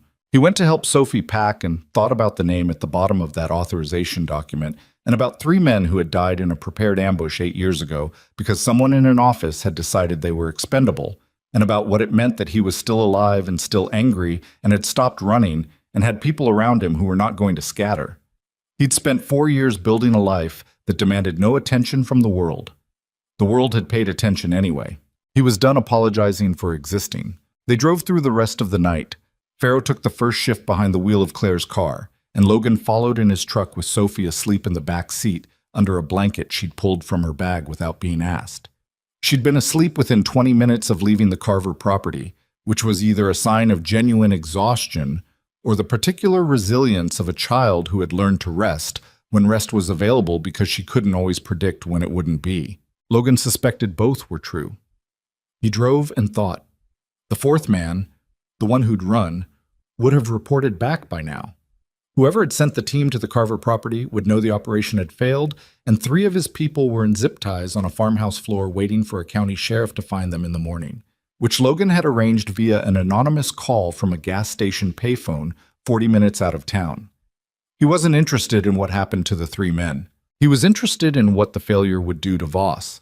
A man like Voss had 2 modes when something went wrong. He either pulled back and waited and let the problem age, or he escalated. The pulling back mode required patience and the reasonable belief that the problem would resolve itself. Voss didn't have that luxury anymore. Claire had the Sorensen connection. Torres had the procurement records. Pharaoh's contact had the altered after-action document. Sitting on 3 separate pieces of evidence held by 3 separate people who were not going to quietly disappear was not a problem that aged well. It was a problem that compounded, which meant Voss would escalate, which meant the window between now and when he moved again was the only window that mattered. Logan's phone buzzed on the seat beside him. Torres. "Talk to me," Logan said. "The Senate contact, Claire's guy, Senator Hale's office. I know Hale slightly from a debrief I did in 2019. He's not a man who grandstands, and he's not a man who buries things for convenience. If Claire trusts him, I think that trust is sound." Torres paused. "But Logan, there's a timing problem. Hale is in recess. His staff is skeletal until Monday. If we go through official channels before Monday, the filing goes to a duty officer who almost certainly reports up through a chain that has exposure to Voss's network." "Today is Friday," Logan said. "It's 4:15 in the morning on Friday, yes. So we have roughly 72 hours before we can move through a channel that doesn't leak." "Or we find Hale directly," Torres said, "bypassing his staff entirely. Claire would know how to reach him. She said she'd never used the relationship. She'd never needed to before." Logan watched the road in the headlights. The highway was nearly empty at this hour, just the occasional truck running the overnight route, red lights bleeding into the dark ahead of him. There's a second problem. The three men at the farmhouse, once law enforcement picks them up, whatever identification they're carrying is going to go somewhere, and if any part of that chain touches Voss's operation, he knows the clock started. I'd give him 8 hours from the sheriff's call before he knows, Torres said. Maybe 12 if we're lucky. We're not usually lucky. No, Torres agreed. We're usually careful, which is better. Logan was quiet for a moment, watching the road. I need you here, Marcus. Not on the phone. Torres didn't answer right away, which was its own kind of answer. He had a hardware store in Phoenix, and a life he'd built around its edges, and a knee that had never fully recovered from Kandahar, and 2 grandchildren who visited on alternate weekends. He had extracted himself from exactly this kind of situation with exactly the same care that Logan had, and asking him to step back into it was not a small thing. Where are you going? Torres said. Still deciding. Somewhere in the city. A hotel, probably. Somewhere visible and ordinary, not a place that looks like hiding. Hide in plain sight? Something like that. Another pause. Give me until 8 a.m., Torres said. I'll call you from the road. Logan hung up and drove, and ahead of him Claire's car moved through the dark with its steady taillights, and in the back seat Sophie's breathing was slow and regular, and the night was very large around them. They took 2 rooms at a mid-range hotel near the airport, the kind of place that had the anonymous quality of transit, where nobody stayed long enough to remember the face next to them at breakfast, and the parking lot had enough turnover that 2 additional cars registered as nothing. Logan paid cash at the front desk using a name attached to a backup identity he'd maintained since before Sophie was born. He did not examine how it felt to use it after 4 years of trying not to need it. Sophie woke up when he carried her through the lobby, blinked at the fluorescent lights, and said, Are we at an airport? Hotel, near one. Okay. She went back to sleep against his shoulder. He put her in one of the beds, and she was under again in 30 seconds. Pharaoh took the chair by the window in Logan's room with his weapon on his knee and his eyes on the parking lot, and did not seem to require sleep, or at least had suspended the requirement indefinitely. Logan had known people like that in the service. Men who could dial the biological need down to something barely operational for as long as the situation demanded, and then collapse thoroughly when it ended. Pharaoh was one of those. Claire was at the small desk with her laptop open before the door was fully closed. Hale's personal number, she said, without looking up. I have it. He gave it to me 2 years ago after I helped fund a veterans housing initiative his office was running. He said if I ever needed to reach him directly, to use it. She looked at the phone in her hand. 4:50 a.m. is not a normal hour to call a sitting senator. What's the alternative, Zog? Logan said. She looked at him for a moment. Then she dialed. It rang 4 times. 5. Then a voice, rough with sleep, carrying the slightly compressed clarity of someone who had learned over decades to come awake fast. This is Hale. Senator, it's Claire Donovan. I apologize for the hour. A pause. Ms. Donovan. His voice sharpened. Are you safe? At the moment. That may change by morning. She put the call on speaker and set the phone on the desk, and Logan stayed out of the line of the device but close enough to hear. I need to send you something, and I need you to receive it in a way that doesn't go through your regular staff channels. I'm going to explain why when you've looked at what I'm sending, but the short version is that one of your fellow oversight committee members has a long-standing working relationship with the subject of the documents. Another pause. The sound of movement on the other end. Someone sitting up in bed, turning on a lamp. How long have you been sitting on this? Parts of it for 6 days. The complete picture. Approximately 14 hours. How many people have the full picture? Claire looked at Logan. 4, she said. All right. Hale's voice had shed the sleep entirely now. I'm going to give you an address, not my office address, a personal one. You send the documents there, encrypted, and I will have my personal counsel, not my staff, my personal attorney, review them before I see them formally. That creates a legal buffer that makes what I do with it afterward considerably cleaner. That works, Claire said. Ms. Donovan. He paused. The name at the top of whatever you're about to send me. I want to know it before I see the document so I can control my own reaction when I do. That matters for what comes after. She glanced at Logan again. Harlan Voss, she said. The silence on the line lasted long enough that Logan counted it. 4 seconds. 5. Send me everything, Hale said, and hung up. They spent Friday in the hotel room, and it was the strangest day Logan had spent in years. Not because of the danger, which he was capable of sitting with, but because of the forced proximity and the waiting. He had always been bad at waiting when he couldn't do anything to affect the outcome. He'd compensated for it his whole career by filling the waiting with preparation, which was useful, but there was a ceiling on how much preparation the current situation could absorb. The documents were sent. Torres was on the road. Hale was moving. The rest was out of his hands for the first time since the jewelry store, and the feeling of that was not relief. Sophie woke up at 7:30 and took in the hotel room with mild interest and asked if there was breakfast. There was a vending machine down the hall and a continental spread in the lobby that Logan walked her to while Farrow held the room and Claire stayed on the encrypted channel with her attorney. Sophie selected a bagel and a small container of cream cheese and an orange juice and ate at one of the lobby tables with the precise efficiency of someone who had learned not to be picky about food in unfamiliar circumstances. "Are you scared?" Logan asked her, because he had decided some time ago that pretending the situation was different than it was did not help Sophie and only made him feel better. She considered the question while applying cream cheese to the bagel. "A little, not like last night. Last night it was a lot." She looked at the cream cheese container. "Are you scared?" "Yes," he said. "Different kind of scared. I'm scared of making the wrong move and having it matter to people I care about." She looked up at him. "That's because of me." "Partly. And Claire. And Farrow." "You care about Claire?"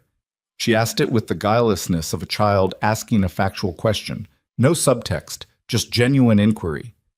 He looked at his coffee. "I think I'm still figuring that out." Sophie ate her bagel. "She looked at you last night," she said, "when we were in the kitchen after the guys came. Like she was checking if you were okay before she checked if she was okay. I saw it." He looked at his daughter. "You're 7, he said. "I know," she said. "That doesn't make it wrong." He drank his coffee and did not pursue the subject, and Sophie finished her breakfast and announced she was going back to her deep-sea book. And they walked back to the room, and Logan thought about what a 7-year-old's clarity cost a person to receive. Torres arrived at 2 in the afternoon, which was faster than Logan had expected. He was a compact, careful-moving man in his mid-40s with a salt-and-pepper beard he'd grown since the last time Logan had seen him in person, and the knee was worse than he'd let on the phone. Logan could see it in the way he stepped off the elevator, the slight adjustment of weight distribution that a person made when they'd learned to compensate for something rather than fix it. He shook Logan's hand and held it for a second longer than a regular handshake, and Logan understood that the extra second was not sentiment, but a man communicating that he'd chosen to be here and was not resentful of that choice, and that they were still the same 2 people they'd been for 20 years. "Torres," Claire said from the desk. "Ms. Donovan." He looked at her, then at the laptop, then at the board she'd constructed on the wall. Papers taped in a hierarchy, connected with pen lines, names circled in different colors. "That's Voss at the top." "Yes." He studied it for a moment. "You built this in 6 days." "I had good source material," she said with a look at Logan. "And I was motivated." Torres set his bag down and pulled out a folder. "The procurement records," he said, handing it to her. "Physical copies from a source that will not be traceable to anyone in this room. The relevant sections are flagged." He looked at Logan. 16 contract authorizations between Voss's office and Draper's holding company over a 4-year period. Total value just under $11 million, all classified as operational support for programs that have since been dissolved and the records archived. "Archived where?" Logan said. "That's the part that matters. 3 of the archives are at a facility in Virginia that falls under the jurisdiction of the Senate Intelligence Oversight Committee." Torres let that land. "Meaning Hale's committee has direct subpoena authority over those records without having to go through the executive branch's declassification process." Claire looked up from the documents. He can pull the originals independently, without Voss being able to suppress them, Torres confirmed. The executive branch can't block a legislative subpoena for records already under legislative custodianship.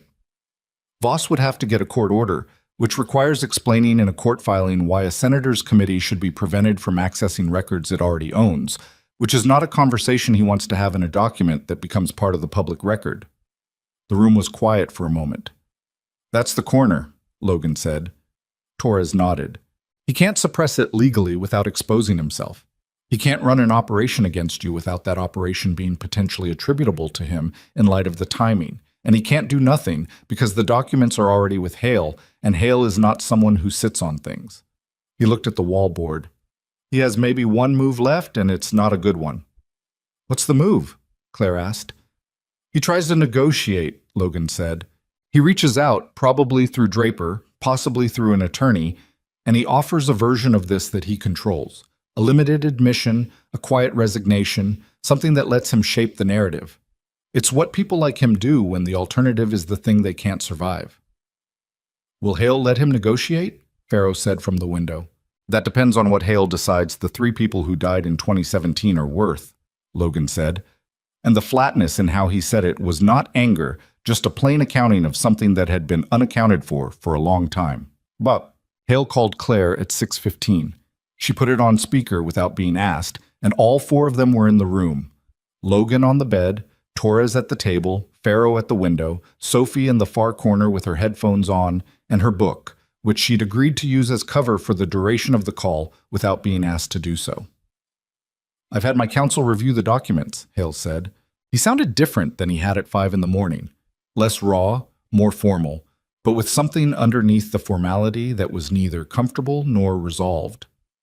They're credible. The Sorensen connection is the cleanest thread. Her incorporation records are a matter of public filing, and the cross-reference to Voss's Deputy Chief of Staff record is not ambiguous. What about the after-action report? Logan said. A brief pause. Mr. Barrett, I was told you might be on this call. I was in the operation, Logan said. 3 of my people died because someone told the target we were coming. I know, Hale said, and said it with the weight of someone who had spent the day reading what had happened. The altered document is compelling, but it's a single record. My counsel says it would be stronger with the original for comparison. The originals are in the Virginia archive, Torres said, under your committee's custodianship. Hale was quiet for a moment that told Logan he'd either already known this or had just been told and was processing the significance. If I issue a subpoena for those records, it becomes a formal legislative action. It goes on a calendar. Voss will know within hours. We know, Logan said. That's why the timing matters. You issue it Monday, not before. Over the weekend, the 3 people from the farmhouse operation are in county custody, and the arrest report has been filed. Once it's filed, it's public record. Draper's name is in the arrest report because the lead man had Draper's contact information in his wallet, which was not smart tradecraft but was very convenient for us. Draper's name in an arrest report connected to an assault at a remote property, Hale said slowly, publicly filed. By Monday morning, anyone looking can see Draper's name in connection with a criminal matter. You subpoena the archives at the same time, and you simultaneously have a credentialed journalist. I assume you know credentialed journalists. Several, Hale said dryly. You have one of them file a public records request for the 2017 after-action report under the existing archive reference number, which is in the documents Claire sent you. The request generates a paper trail. If Voss tries to suppress the subpoena, the journalist's request is already in the system from a different angle. The silence on the line had the quality of someone running through a sequence very fast. You've done this before, Hale said. Not a question. I've been on the other side of it, Logan said. I know where the pressure points are. All right, Hale said. I'll have my counsel draft the subpoena over the weekend. I need something from you in return. What? Your account, written. The operation as you experienced it. What you were told before insertion, what happened, what you understood afterward. Not for publication. For the committee record. If this goes to formal proceedings, a first-person account from a surviving operator carries weight that documents alone don't. Logan looked at the wall where Claire had built her connection map. At Voss's name at the top, connected downward through Sorensen and Draper and Kellner to a jewelry store robbery and a man at a school and a farmhouse in the dark. At 3 names that were not on the map because they were only in his memory and in an official file that had been altered to misrepresent how they died. "I'll write it," he said. "Tonight, if possible. My counsel can receive it through the same encrypted channel." "Tonight," Logan confirmed. After the call, the room was very quiet. Torres stood up and stretched, and his knee made a sound that he ignored. "I need coffee," he said, and went to the machine in the corner and made it badly, because the hotel machine was the kind that dispensed more hot water than coffee, and drank it anyway without complaining. Farrow had turned from the window. "If Voss hears about Draper's name in the arrest report before Monday, he'll hear," Logan said. "The question is what he does with it." "He runs or he comes at you again." "He runs," Claire said from the desk. All 3 men looked at her. She had been quiet for the last few minutes, looking at the wall map. "He's not a field man. He's an architect. He builds structures and he puts other people in them. When the structure fails, he doesn't rebuild it under fire. He cuts the connection and starts distancing." She looked at Logan. "He's going to try to make Draper the endpoint. He'll let Draper take the weight and claim he was a rogue contractor who acted without authorization." "Can he make that stick?" Torres asked. "With the Sorensen connection and the procurement records, no," she said. "But he'll try. It's what people like him do. They try to reshape the story right up until the moment they can't." Her voice had a quality to it that was not entirely about Voss. Logan thought about what she'd said at the diner, the corporate world she'd spent years building. He thought about how she'd looked at the wall map while Hale was talking, and the expression she'd had at the end of the call, and the things she'd said about protecting people over power. He thought she was telling the truth when she said it. He thought she'd been telling the truth about most things since the beginning, which was rarer than it should have been. "I need to write the account," he said, standing. "Can I use the desk?" Claire moved without comment, taking her laptop to the bed. Logan sat at the desk and opened the document application on the hotel's complimentary tablet, which was underpowered and slow, and he started writing. He wrote for 3 hours. He wrote about the briefing in a room without windows where the intelligence officer had told them the target had been confirmed and the window was narrow. He wrote about the 12 hours before insertion, the preparation that felt right, the strange, specific clarity that came before an operation when everything reduced to the task. He wrote about going in and what they found and what happened in the first 60 seconds, and what he understood in those 60 seconds, and what he'd lived with since. He wrote the names: Kowalski, Reyes, Drummond. He wrote them in the document, and he wrote them carefully, their first names and last names and the states they'd come from and the things he'd known about them. That Kowalski had a daughter born 6 months before the operation, that Reyes had been accepted to law school and was completing his last deployment, that Drummond had told Logan the night before insertion that he was going to ask his girlfriend to marry him when he got home. He wrote these things because they were true, and because a report that described 3 operator deaths as the result of planning failure had reduced those 3 people to a margin of error, and he wanted the record to contain something different. He did not write it for Hale exactly, though Hale would receive it. He wrote it because it had needed to be written for 8 years, and nobody had done it, and he was the one left. When he was done, he sat for a moment in the blue light of the tablet screen. Sophie had fallen asleep in the chair with her headphones still on and the Deep Sea book open on her chest. Torres had fallen asleep at the table in the way of a man who slept in positions of strategic readiness rather than comfort.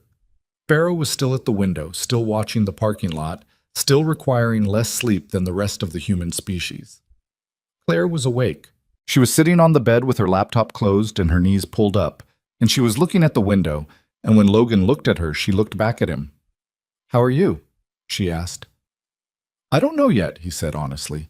She nodded slowly, like that was a real answer. "The account, was it? It needed doing," he said. She was quiet for a moment. "I keep thinking about something you said at the construction site the first morning. You said the difference now is that everything behind you matters." She looked at him carefully. "I think I understood it at the time. I understand it differently now." He looked at Sophie in the chair. "She asked me this morning if I care about you," he said. Claire's expression shifted, something opening in it briefly. What did you say? I said I was still figuring it out. That's fair, she said quietly. I'm still figuring it out too. It was not a resolution, and neither of them treated it as one. It was two people at the end of an exhausting and dangerous several days, in a hotel room that smelled like recycled air, saying something true to each other because they'd both run out of the energy required to say anything else. It was small and human and imprecise, and it was enough for the moment. He sent the account to Hale's counsel at 11:40 p.m. At 2:17 Saturday morning, Torres's phone rang. His contact at the county confirming that the arrest report had been filed and was in the public system. At 9 a.m. Saturday, Hale's office received a call from an attorney representing Royce Draper, requesting a preliminary conversation about the parameters of a possible cooperation agreement. Logan heard about the Draper call from Claire, who heard it from Hale's counsel, and he was standing in the hotel parking lot with his coffee when she told him, squinting in the morning light. He's cutting Draper loose, Logan said. Draper's cutting himself loose, Claire said. He knows his name is in the arrest report. He's deciding that cooperating is better than being the end point. Will he give up Voss? His attorney asked Hale's counsel what level of cooperation would be required for a favorable arrangement. Hale's counsel said complete and documented. She paused. Draper's attorney said they'd call back within the hour. Logan drank his coffee. The parking lot was ordinary. Cars pulling in and out. A family loading luggage. A man walking a dog on a retractable leash that kept extending too far. Normal Friday morning things on a Saturday that felt like it had no business being this quiet. He's going to give him up, Logan said. Yes, Claire said. He is. And then it's Voss and the documents and the subpoena and the committee. Yes. He looked at the sky. It was clear and pale and unremarkable. My daughter asked this morning if we could go home, he said. She didn't say our home specifically. She said home like it was a concept she was asking permission to want. Claire was quiet for a moment. What did you tell her? I told her soon. He looked at his coffee. I don't know what home means right now. The apartment in Millfield, that address is in a file somewhere. Whether it's safe after this, it won't be the same, Claire said. I know that. Whatever comes after, it won't be what was before. He looked at her. She was standing at the morning light in jeans and a jacket she'd borrowed from her overnight bag, and she looked like someone who had been through something real and was not pretending otherwise, and her hair was loose in a way he hadn't seen it before. What does it look like for you? He asked. After. She considered it genuinely, which he appreciated. I've been thinking about that, she said. The company, what I built, it's good. Parts of it are genuinely good, but I've been running it for reasons that have shifted so much from why I started that I'm not sure I recognize them anymore. She looked at the parking lot. The humanitarian foundation I've been funding quietly for 2 years, the one I never talk about publicly. I think I want to do that instead, properly, not as a side project. That's a significant change. This has been a significant week, she said, which was the understatement of things, and she said it with a slight wryness that was the first truly light thing she'd said in days, and it made him feel something specific that he still didn't have the right word for, but that was warmer than it had been before. Torres appeared in the parking lot doorway. Draper's attorney called back, he said. He's giving a full statement Monday morning. Logan set down his coffee on the hood of the car. Then we wait until Monday, he said. We wait until Monday, Torres agreed. Logan looked back at the hotel, toward the window where Farrow was presumably still watching the parking lot from the other direction, toward the room where Sophie was probably awake and reading about bioluminescent fish and waiting for her father to come back with breakfast. He walked back inside to get it. Monday came the way important days sometimes do, quietly, without ceremony, looking from the outside like any other morning. Logan was up before 5. He made coffee from the hotel machine that still dispensed more hot water than it should, and he stood at the window and watched the parking lot come awake in the early gray light. A delivery van, a man in scrubs heading to his car, a woman walking fast with her head down against the cold. Ordinary people moving through an ordinary morning. He had spent so many years trying to be one of them, trying to fit inside the frame of an ordinary life. And standing here now, he understood that the effort had never been dishonest. He had genuinely wanted it. The construction work, The apartment on the east side, the school pickups and the homework, and the dinner conversations and Sophie's drawings on every available surface. None of that had been performance. It had been real. It had been the most real thing he'd built since the Navy, and the fact that it existed alongside everything else he was didn't make it less true. He just understood now that he'd been trying to divide himself into the part worth keeping and the part worth discarding, and people didn't divide cleanly that way. You kept the whole thing, or you kept none of it, and the part he'd been trying to bury had saved Claire's life in a jewelry store and gotten his daughter through a farmhouse in the dark, and he was done being ashamed of it. Torres came out of the bathroom with his hair damp and a coffee in each hand and set one on the windowsill beside Logan without a word. That was the thing about Torres. Had always been the thing. He understood the difference between company and conversation and knew when the first was needed and the second wasn't. Draper's statement is at 9, Torres said. I know. Hale's counsel called at midnight. The subpoena for the Virginia archives was formally issued at 11:59 p.m. Sunday. It's on the record. I know that too. Torres drank his coffee. How do you feel? Logan looked at the parking lot, like a man who's been holding his breath for 8 years and doesn't know what it feels like to breathe normally. That takes a while, Torres said. To feel normal again. I remember when I got out, really out, not just relocated. It took me almost a year before I stopped checking exits in restaurants. Do you still check? Every time, Torres said without apology. I just don't mind it anymore. It's just part of how I see the world. Like your girl drawing cats into situations that didn't have them. She's improving the room. You're just keeping count of the doors. Logan looked at him. That's a better way to think about it, he said. Torres shrugged. I've had more time. Draper's statement ran to 61 pages. Logan didn't read all of it on Monday. He read the summary that Hale's counsel sent to Claire at 11 a.m., standing in the hotel room while Sophie sat on the bed beside him, doing the math homework she'd been carrying in her backpack through 3 different locations and 2 separate crises, working through it with the patient determination of a person for whom fractions were an inconvenience but not a defeat. Draper had given everything. He'd given the contract records, the communication logs, the operational briefings he'd received through Sorensen as a go-between. He'd given the 2017 operation specifically, confirmed that Voss had authorized the intelligence leak to the target as part of a side arrangement that predated Logan's unit's involvement, a deal that Voss had made with a foreign intermediary who was providing the original intelligence on the target and who had, in turn, sold the counterintelligence back to the target. 3 American operators had died because Harlan Voss had been running a financial arrangement on the side of an authorized operation and had chosen to let the operation proceed rather than abort it and expose what he'd done. Logan read that paragraph twice. Then he set the phone down and walked to the window. He had known, at some level, for 8 years. Not the specifics, not Voss's name, not the exact mechanism, but he had known, in the way that a person who survives something designed to kill them eventually understands that the design was not accidental. He'd known it and had nowhere to put it, and the not having somewhere had been a weight that he'd carried under everything, under the construction work and the apartment, and the school pickups, and the careful invisible life, without ever fully naming it. Now it had a name. He stood at the window for a while and let himself feel whatever the right word was for what he felt. And the word was not satisfaction, and it was not relief, and it was not rage, though all 3 were present in some proportion. The word was closer to grief, the specific grief of something that could not be undone, acknowledged at last, given its proper size and shape and weight and set down. Kowalski, Reyes, Drummond.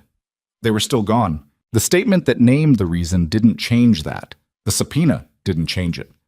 Whatever happened to Voss in a committee room or a courtroom didn't bring them back, and Logan had enough hard-won honesty about the world not to pretend otherwise. What it changed was the record. What it changed was the story that would exist after this, the one that would replace the one about planning failure and operational error. What it changed was whether those 3 people would be remembered accurately, and that was not nothing, and he was going to have to let it be enough because it was all that justice could actually do. He turned back to the room. Sophie was watching him over her math homework with the expression she got when she was deciding whether to say something. "What?" he said. "Nothing," she said. Then, Are you okay? Working on it, he said. She considered this. That's an honest answer. I know. Most parents say yes, she said. Most parents haven't had this particular week. She looked at her homework and then back at him.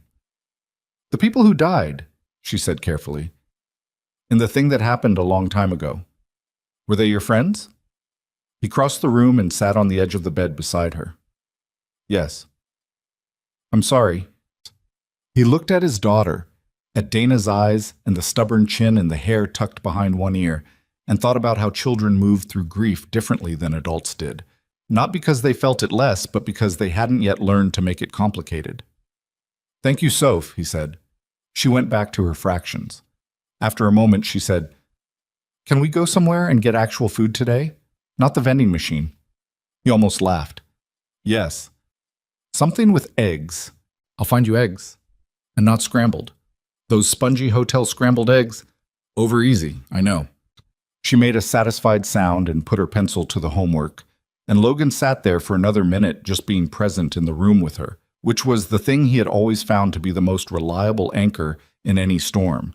Not the resolution of the storm, not the promise that it would end, just the fact of her being there, drawing cats into situations and demanding over-easy eggs, and being, in her particular stubborn way, the reason everything else was worth the trouble. Bam. Voss resigned his position at 4:17 p.m. Monday afternoon. The announcement came through official channels as a statement about pursuing other opportunities and transition in leadership, the standard language of a man exiting under duress while trying to maintain the fiction that he'd chosen it. It lasted approximately 6 hours before Hale's office issued a press statement confirming that the Senate Intelligence Oversight Committee had opened a formal investigation into the conduct of the former acting director, and that the investigation encompassed matters related to a classified operation in 2017 and subsequent administrative actions. Logan read the press statement on Claire's phone, sitting in a diner 3 blocks from the hotel where he had found Sophie her over-easy eggs that morning. Claire was across from him. Torres was in the parking lot making a call. Farrow had driven back to the city 2 hours earlier, his job having shifted from immediate protection to something more like an open question that nobody had formally closed. It's not over, Logan said. No, Claire agreed. The investigation will take months, probably longer. There will be hearings and Voss will have attorneys, and the attorneys will slow things down as long as they can. But it's moving. It's moving, she said. And it's public. That's the thing that can't be undone now. Whatever Voss's attorneys do, the investigation is on record, and Draper's cooperation is on record, and your account is in the committee's possession. She looked at him steadily. He can't make it disappear. That window is closed. Logan set the phone down on the table. Outside the diner window, the street moved through its ordinary Monday afternoon rhythms. Cars, pedestrians, a woman pushing a stroller, a delivery cyclist threading through traffic. The city did not care about Harlan Voss or classified operations or 8 years of buried truth. The city was just the city, continuous and indifferent and enormous, which was actually a comfort in its way. What happens to you now? He asked. The company? She looked at the table for a moment. I've been on the phone with my board chair since Saturday. The public exposure of the Donovan Group's involvement in the robbery, the subsequent events, it's going to create a period of instability. Some investors will pull back. Some of our partners will need reassurance. She paused. My board chair thinks I should come back, manage the narrative, restore confidence. What do you think? She looked up at him. I think I've been managing narratives for other people's confidence for 10 years, and I'm tired of it. She said it plainly, without drama, the way she said most things. I started the company because I genuinely believed in what development capital could do for under-resourced communities. I believed that for about 3 years. After that, I was mostly running the machine because the machine had momentum, and stopping it felt like failure. She traced the rim of her coffee cup. The humanitarian foundation, the one I mentioned. I've been funding it quietly because I didn't want anyone to think I was doing it for the optics, which is its own kind of problem, because I ended up doing it privately enough that it's been operating at half the capacity it could have. You were protecting it from the thing you'd built, Logan said. She looked at him sharply, then less sharply. Yes, she said, that's exactly right.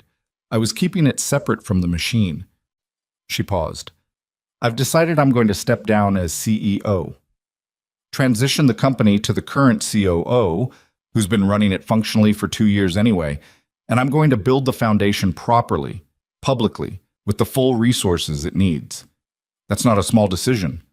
No, it's also not a hard one anymore. She met his gaze. Some things become clear when you've spent a week being reminded what actually matters. He held her gaze for a moment. There was something between them that had been building since a diner called Marcy's, and had grown through construction sites and late-night calls and farmhouse darkness, and it was not simple and it was not resolved, and both of them knew that the timing was impractical and the circumstances were complicated, and neither of their lives looked like what they'd looked like 3 weeks ago. But they were also both adults who had made enough hard assessments to recognize a true thing when they were sitting across from it in a diner. I don't know what my life looks like from here, Logan said. The apartment's probably compromised.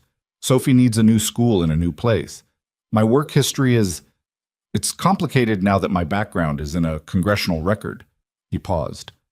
I'm not saying any of that to be... I know why you're saying it, she said. I'm saying the practical version of things is messy, and I don't have clean answers to it. Neither do I, she said. I'm walking away from the thing that defined me professionally for a decade. I don't know exactly who I am without it yet.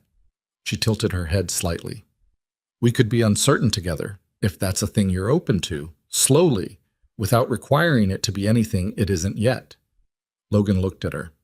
That's the most careful offer I've ever received, he said. I'm a careful person. You're a precise person, he said. There's a difference. Something in her expression softened, briefly and genuinely, in the way that happened when she wasn't managing how she appeared to anyone. He'd caught it a few times, and each time it had the quality of something rare, not because she was cold the rest of the time, but because she was so consistently composed that the moments when the composure came down meant something specific.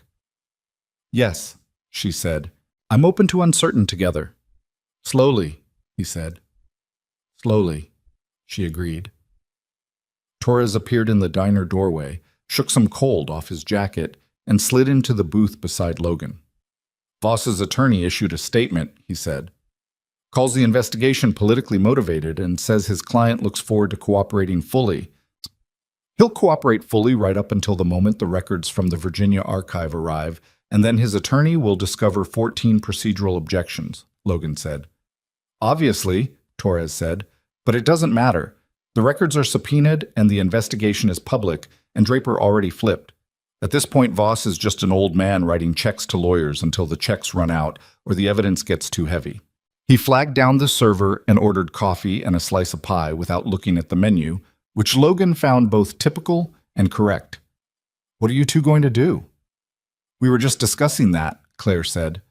Torres looked at Logan, and in the brief, precise communication of people who had known each other for 20 years, something passed between them. A question asked and answered without words. Logan gave the faintest nod. Torres looked back at his coffee with the expression of a man who had received information he'd been expecting and was satisfied to have it confirmed. New city, Logan said, for Sophie and me. Somewhere that doesn't have connections to anything current. I have enough cleared contacts now, with Hale's committee involved, that I can get a proper clean documentation package. Real, not layered. First time in years I'd be living under my actual name with actual paperwork. Torres looked up. Hale's office offered that? His counsel mentioned it would be a natural component of the formal clearance of my record.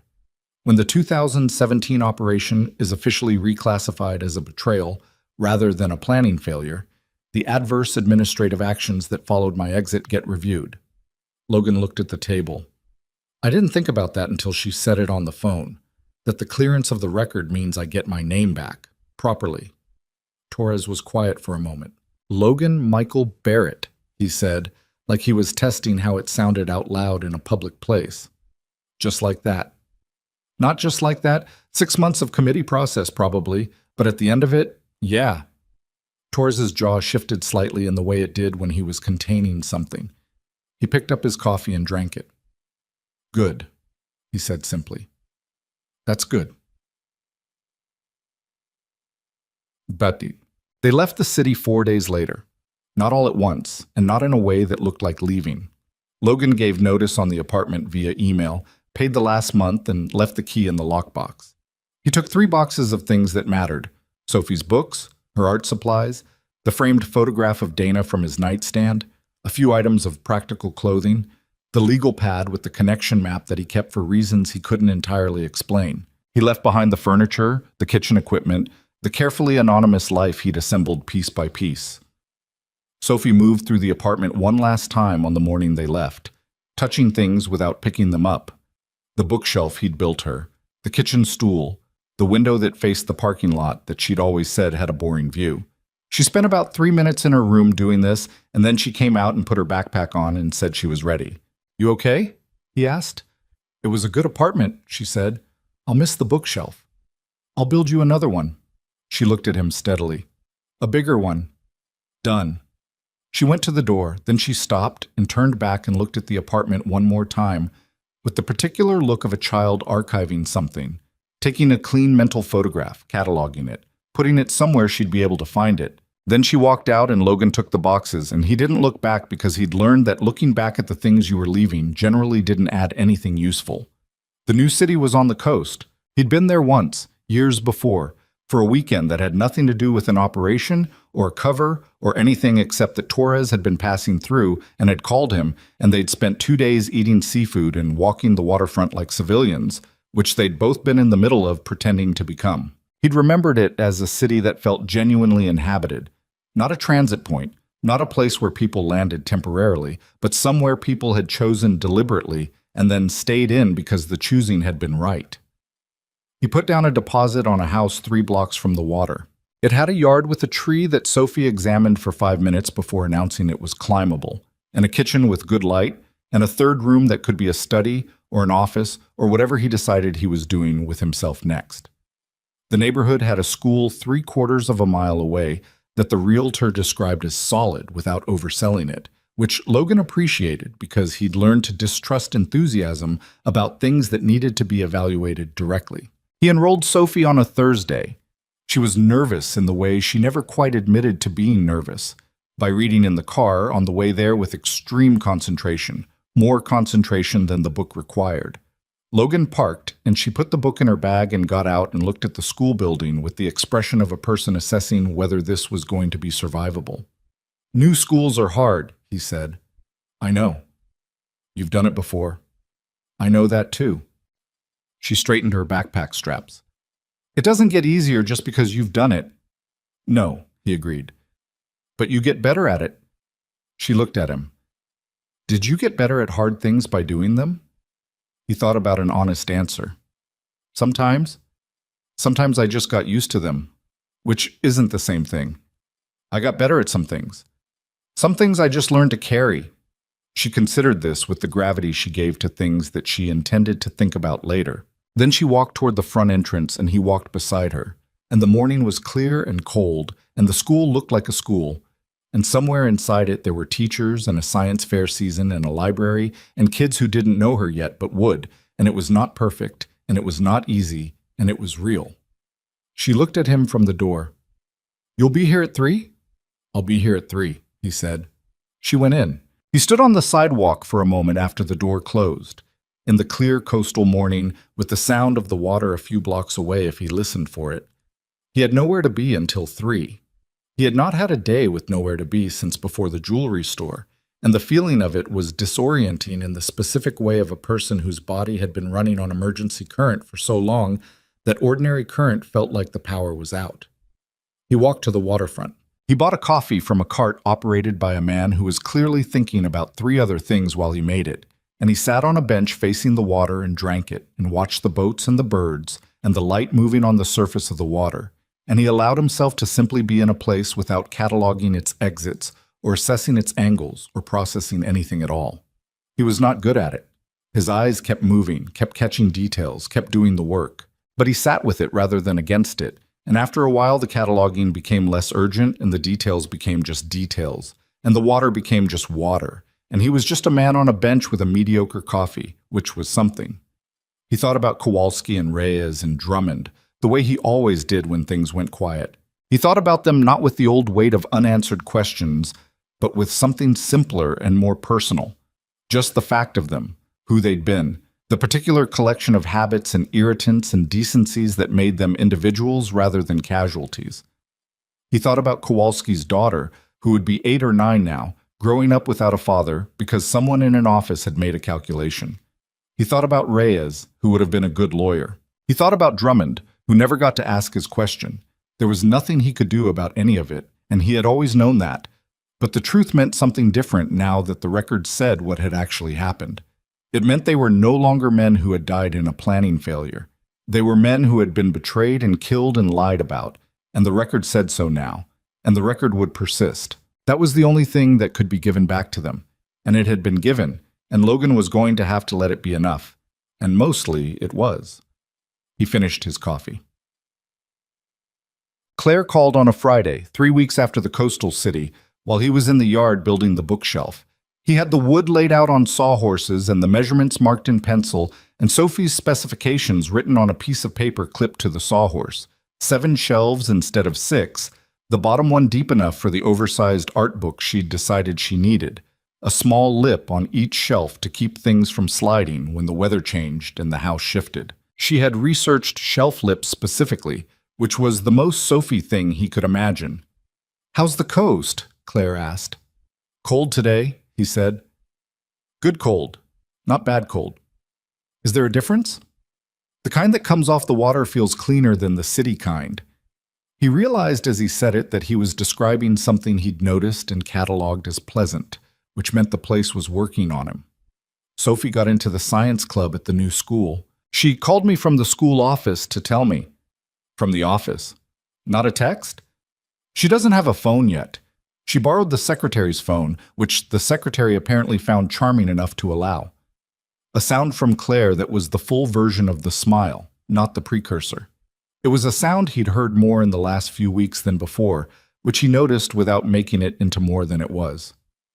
"The foundation filed its formal nonprofit status," she said, "as of Tuesday. We have 2 full-time staff starting in January and 3 programs ready to launch in the spring." "That was fast." "I had the structure drafted 2 years ago," she said. "I just never pulled the trigger. Turns out once you decide, the rest moves quickly." A pause. "I also finished the transition agreement with the company. Marcus, my COO, he's official as of December 1st. How does it feel?" She was quiet for a moment. "Strange. Like taking off a coat you've been wearing so long you forgot it was a coat." Another pause. "Lighter, mostly. Some days I miss it. Not the work exactly, more the feeling of running something large. The scale of it." "You'll have scale," he said. "Different kind." "Yes." He could hear her thinking. "The first program is a housing access initiative for veterans transitioning out of service." It felt right to start there. He set down the pencil he'd been holding. "Claire." "I know," she said. "It wasn't calculated. Or it was, a little. But it was also just the thing that made sense to start with." He looked at the marked wood on the sawhorses, at the penciled measurements and Sophie's specifications, and the clear coastal sky above the yard. He thought about the world as it had been 6 weeks ago, and the world as it was now. And the difference between them was not simply that the danger had passed. It was that the reason for the danger had been named, and the record had been corrected, and the people responsible had been made to account for it in the only ways that remained available. And here he was, building a bookshelf. "When are you coming to see the coast?" he said. The pause had a particular quality to it. "Sophie invited me," she said, 2 weeks ago, by email. From her teacher's computer, apparently. He stared at the sawhorse. "She emailed you." She said, and I am quoting, "Dad won't ask you himself because he is being careful, but careful is just a different word for scared sometimes, and he taught me that scared doesn't mean you shouldn't do the thing." She signed it, Sophie Ann Barrett. Another pause. "She spelled everything correctly." Logan pressed his hand flat against the top of the sawhorse and looked at the yard for a moment. The tree that Sophie had declared climbable was losing its leaves in the November cold, dropping them in irregular intervals across the grass in a way that was going to require raking, which Sophie had also declared she wanted to help with because she'd never had a yard before. "She's 7, he said. "She is significantly more than 7, Claire said. He thought about Sophie across the kitchen table saying careful is just a different word for scared sometimes, in the matter-of-fact tone of a child reporting something she'd discovered and found reliable. He thought about where she'd gotten that, whether it was something he'd said without realizing he'd been teaching, or something she'd arrived at on her own, through the particular quiet intelligence she'd been born with and had never stopped developing. He thought she'd probably arrived at it herself. She usually did. "Come see the coast," he said. "When?" "Whenever you're ready. There's no deadline." "I'll come in 2 weeks," she said. "If that's all right." "2 weeks is good," he said. "I'll have the bookshelf done by then. Sophie will want to show you." "I look forward to it," she said, and she meant it, and he could tell she meant it, and neither of them said anything that made it bigger than it was, which was exactly right. After the call, he stood in the yard for a while in the November cold with his hands in his jacket pockets, and the wood waiting on the sawhorses, and the tree losing its leaves in irregular intervals. And he thought about the strange and non-linear path that had run from a jewelry store to a diner, to a construction site, to a farmhouse in the dark, to a hotel room, to this yard on the coast, and how none of it had been planned, and all of it had been necessary, and somewhere in the middle of surviving it, he had stopped being a man who was hiding from what he was, and had become, with considerable difficulty and a lot of broken glass along the way, something closer to a man who had made his peace with it. He was not repaired. He did not think of himself that way and would have been suspicious of anyone who suggested it. He was still a man who checked exits and slept light and would never fully stop scanning a room when he walked into it. He still carried the weight of 2017 in a way that would probably not fully lift, and he understood that the committee investigation and Voss's resignation and Draper's statement had been justice in the only form justice could actually take. Imperfect, incomplete, arrived at too late for the people who deserved it most. That was the truth of it, and he was not going to pretend otherwise. But Sophie had a yard and a climbable tree and a school where she'd called him from the secretary's phone to announce the science club. And somewhere in this city there was a coffee cart run by a man who was always thinking about 3 other things, and the water was 3 blocks away. And it sounded different here than water sounded anywhere else he'd lived. And 2 weeks from now, Claire Donovan was coming to see it. And he was building a bookshelf. He picked up the pencil and went back to work. He made 7 shelves, the bottom one deep, each with a small lip to keep things from sliding when the house shifted. He worked until the light changed and the cold came up properly from the water. And when he heard the front door open and Sophie's backpack hit the floor of the entryway he was sanding, the 3rd shelf and the yard smelled like cutwood and salt air. "Dad," she called from inside. "Yard," he called back. She appeared in the back doorway with her coat still on and her hair loose from whatever it had been when she left that morning, and she looked at the sawhorses and the wood and the shelves taking shape. "That's it," she said. "It's in progress." She came down into the yard and walked around the sawhorses, looking at the work from different angles with the critical eye of a person who had written specifications. "The bottom shelf looks deep enough. Per your requirements," he said. She crouched and looked at the lip on the edge of the 2nd shelf, running her finger along it. "Good lip," she said, with the authority of someone who had researched lips. "Thank you." She stood up and looked at him. "Claire's coming in 2 weeks. Kept sanding. I know. I emailed her." "I know that too." She looked at the shelf in his hands. "Are you mad?" He set down the sandpaper and looked at his daughter. 7 years old, Dana's eyes, the stubborn chin, hair tucked behind one ear, wearing a backpack that was slightly too large for her because she insisted on fitting all the books in it every day rather than leaving any at school. "No," he said. "You're sure?" "Sophie, I just thought I know what you thought," he said. "And you were right. That doesn't mean you should make a habit of it." She considered this carefully. "Does that mean right this time, but not always?" "It means right this time, and we'll evaluate case by case." She accepted this with the nod of someone entering a negotiation they found favorable. Then she looked at the bookshelf again. "Can I help sand?" "The last shelf, not the ones already done." "Obviously not the ones already done," she said, with the mild patience of someone correcting an unnecessary specification, and she held out her hand for the sandpaper. He gave it to her. She went to work on the last shelf with the concentration she brought to everything. Thorough, unhurried, not flashy. She followed the grain the way he'd showed her once on a weekend project, barely remembering having been taught, just doing it the right way because that was how she did things.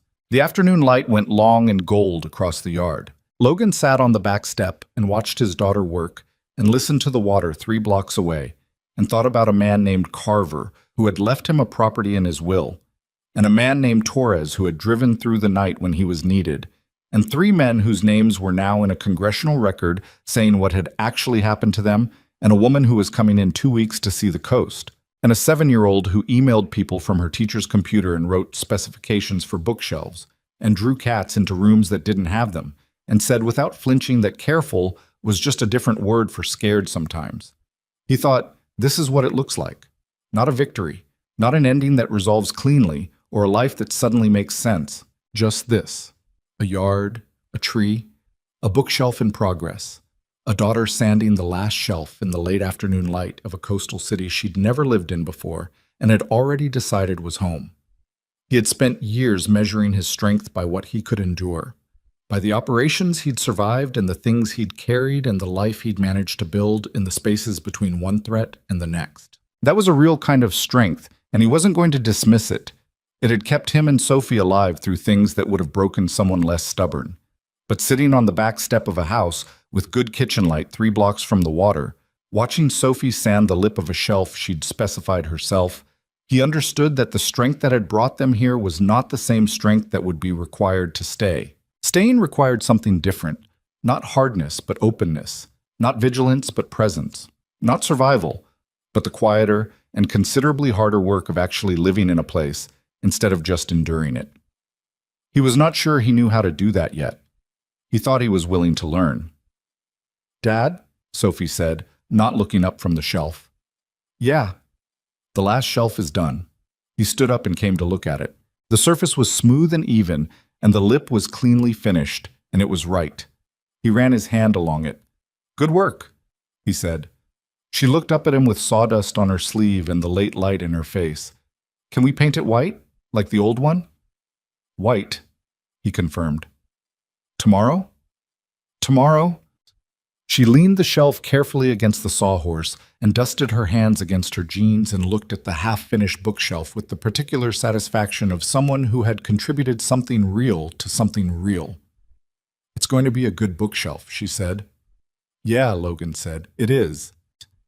The sun finished its work on the yard, and the cold came up off the water, and they went inside together, and the door closed behind them, and the yard held the sawdust and the light and the shape of the afternoon like a record of something ordinary that had been, in every way that counted, extraordinary.